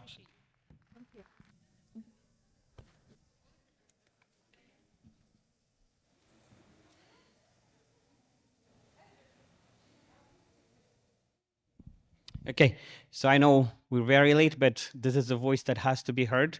We're doing this because of pretty much having the youth be part of it, and we definitely have to listen to what they have to say, because it's not just parents letting them know what to do, but we also need to hear what they're telling us so that we can adjust our parenting and everything else that we do. So I know it comes in the last minute, but I'm going to start with Mika.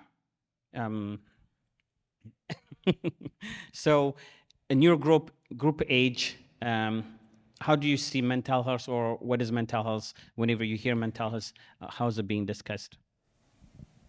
I think mental health is not a topic that is spoken in like East African households. And I think that it's a big topic, obviously, for like everybody. Like everybody goes through something, you know, like everybody goes through something, and I feel like it's not talked about in like our households because like they see it as something that's not like a problem, or like they brush it off so easily, like, oh, move on, it's not that deep. But it is like like life is such a, like, you know, like a great thing, and like there's so many things that happen in your life, like so many obstacles you have to go through, and emotions, so many emotions that you go through, and it's not discussed enough, like even with our parents, or like in our generation, like to each other it's okay, but then with our parents I feel like it's just not something that's talked about, and I feel like we need to talk about it more. Thank you. Just like you said, it's not talked about enough. So we have to have what something like we call bridging the gap between the older generation and your age and the younger generation. So if I can take this to Melat, if what do you think can be done to bridge the gap between your age and your parents and the younger generation? I think there's a lot of difference between our generation and our family generation. It's not the same, especially if they are growing in East Africa, and when they came here, it's not the same. Like life is everything is changed. Even learning English is hard for our parents, and when we came here, we changed like faster, a lot faster, and we start to like to not understand each other at home, and I think that's a big problem at like each house. For example, in my house, like we came here 2 years ago, and I have like 9 years old brother, and he's like Americans, like even he started forgetting Tigrinya, and we don't understand like at home. He wants to use like electronics more, and our parents, they want us to talk to them about school, about everything, and we just want to like use our phones, and I think that's a lot of like there's difference between them, and I think we have to talk our parents like more openly, like about school, about everything that we have to like to communicate to each other and to understand what we have like in common. I think, like you said, I mean, you talked about your parents and then what's being addressed. So if you happen to be that key holders, that you're holding your parents and the younger generation. So we don't want to put too much pressure on you, but fortunately or unfortunately, you happen to be the answer for most of this. So please do not give up because we need for all of you to be involved and be able not only to pull your parents, but your younger generation are going to be looking up at you as a role model. So we need you. But at the same time with this, I want to go to Ariam because she didn't make it. Oh, you're going to replace. So you're going to take that question. Okay. So there is generational trauma that parents maybe sometimes are going through, but without even knowing, are passing it along to you kids because of the news that listen, conversation that they're having. So how do you protect yourself from that, or what message do you have with parents so that we don't just keep passing this generational traumas to all of you? So both my parents were enlisted in the army, and I think they might have gotten either PTSD or like anxiety from the army. So due to that, they're very anxious about me and my brothers going somewhere. Like every time I'm going out with friends, she's usually with me. So I feel like it's very kind of stressful having to be at like a friend's party, and like she'll be right there just watching me. So yes, it's very kind of hard when your parents are strict due to things that they've been through.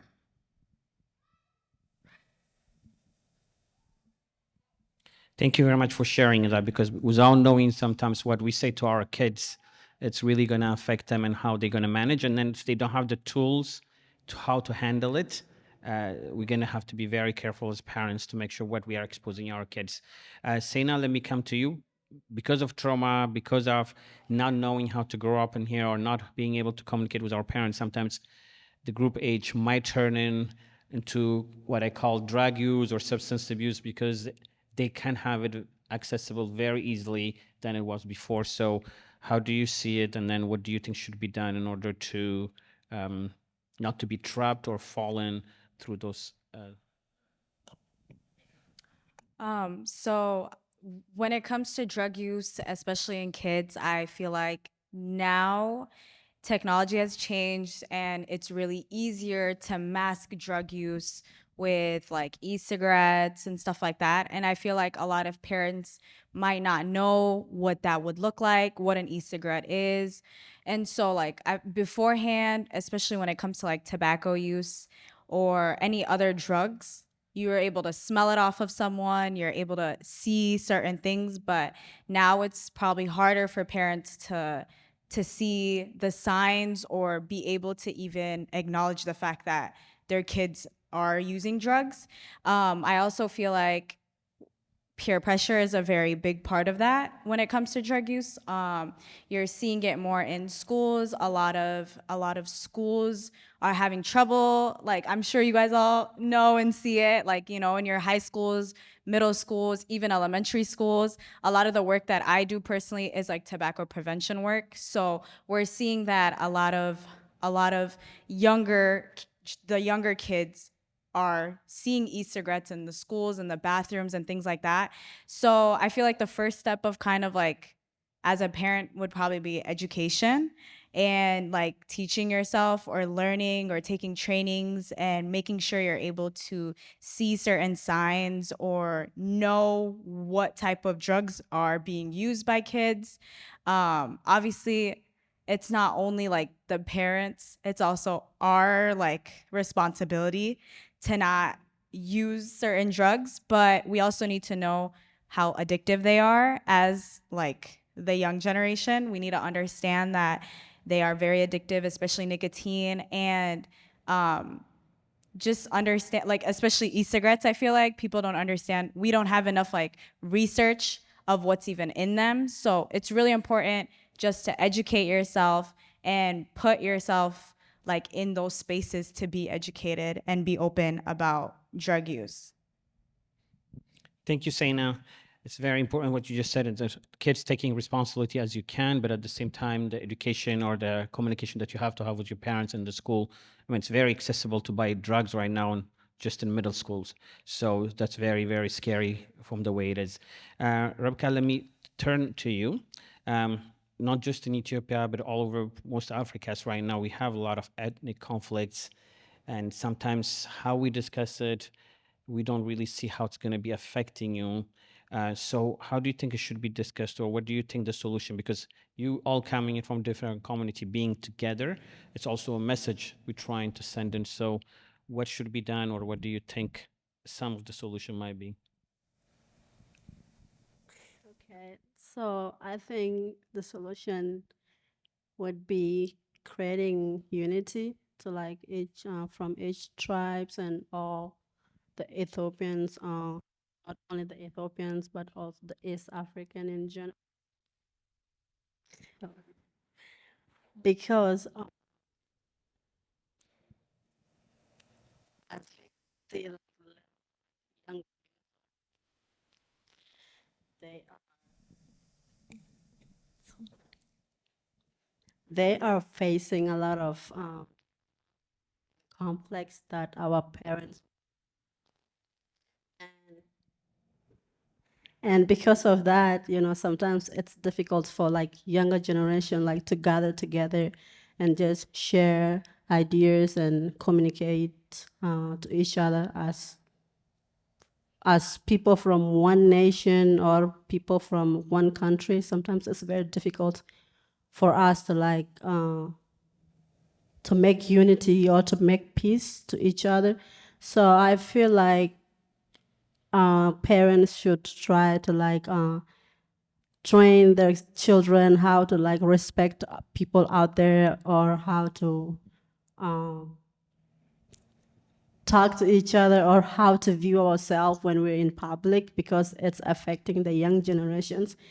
because sometimes others might not accept. For me, like for example, like I'm from Ethiopia, but sometimes like when I uh, claim Ethiopia, someone could say to me like I'm not Ethiopian, you know, like so that it hurts my feelings each time like I hear it from someone who is coming from Ethiopia. Like for example, last time I post a video of mine on TikTok, I was just playing an Amharic song, and you know, people were saying that I'm not from Ethiopia because like, you know, a lot of conflicts are going on back home that needs to be solved, but it's difficult and we can't find a way, or we can't figure out how to solve it or how to like make peace and to be together, or to like have one piece with everybody together. Sorry, I didn't prepare myself for this.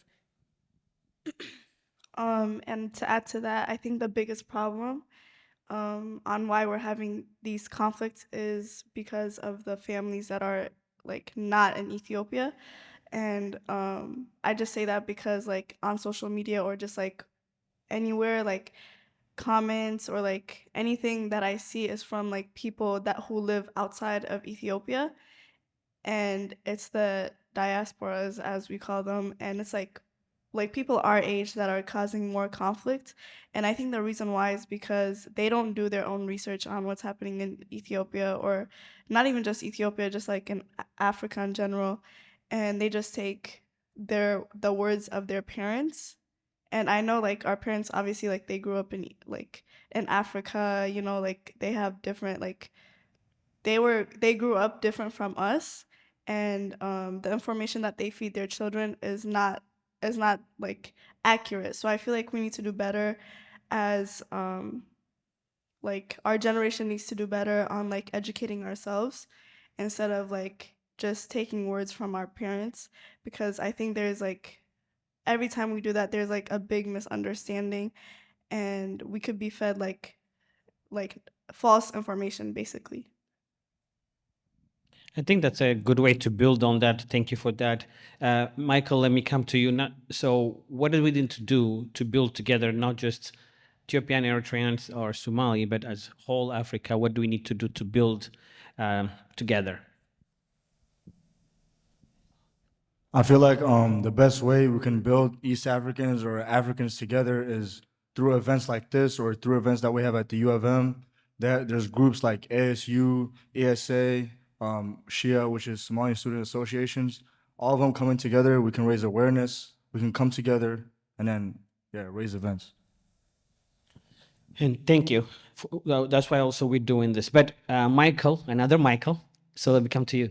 It's not just only working as Africans, but sometimes living in the US, we have to be also, just like all of you said it, we also have to get out of our community. I don't want to say just white, yellow, or whatever, but just wherever we live, we need to be able also to create that interaction, and so that we can come in as one. So what do you see, or as a problem and as a solution, what would you? Yeah, so with like all our different cultures, even though we come from the same place, like all our different cultures and stuff, it's good that we network with other people outside of Ethiopia or outside of Africa, whether it's white people or you're like British people or Spanish people, anyone who's not Ethiopian or African. If they don't know not like anything about our culture, we can educate them, like just talking to other people and learning about their culture and vice versa. And I think that's like really a big problem with us, really, like with Ethiopians or just like different groups. It doesn't seem we're placed into like different groups where we have to isolate ourselves from different groups.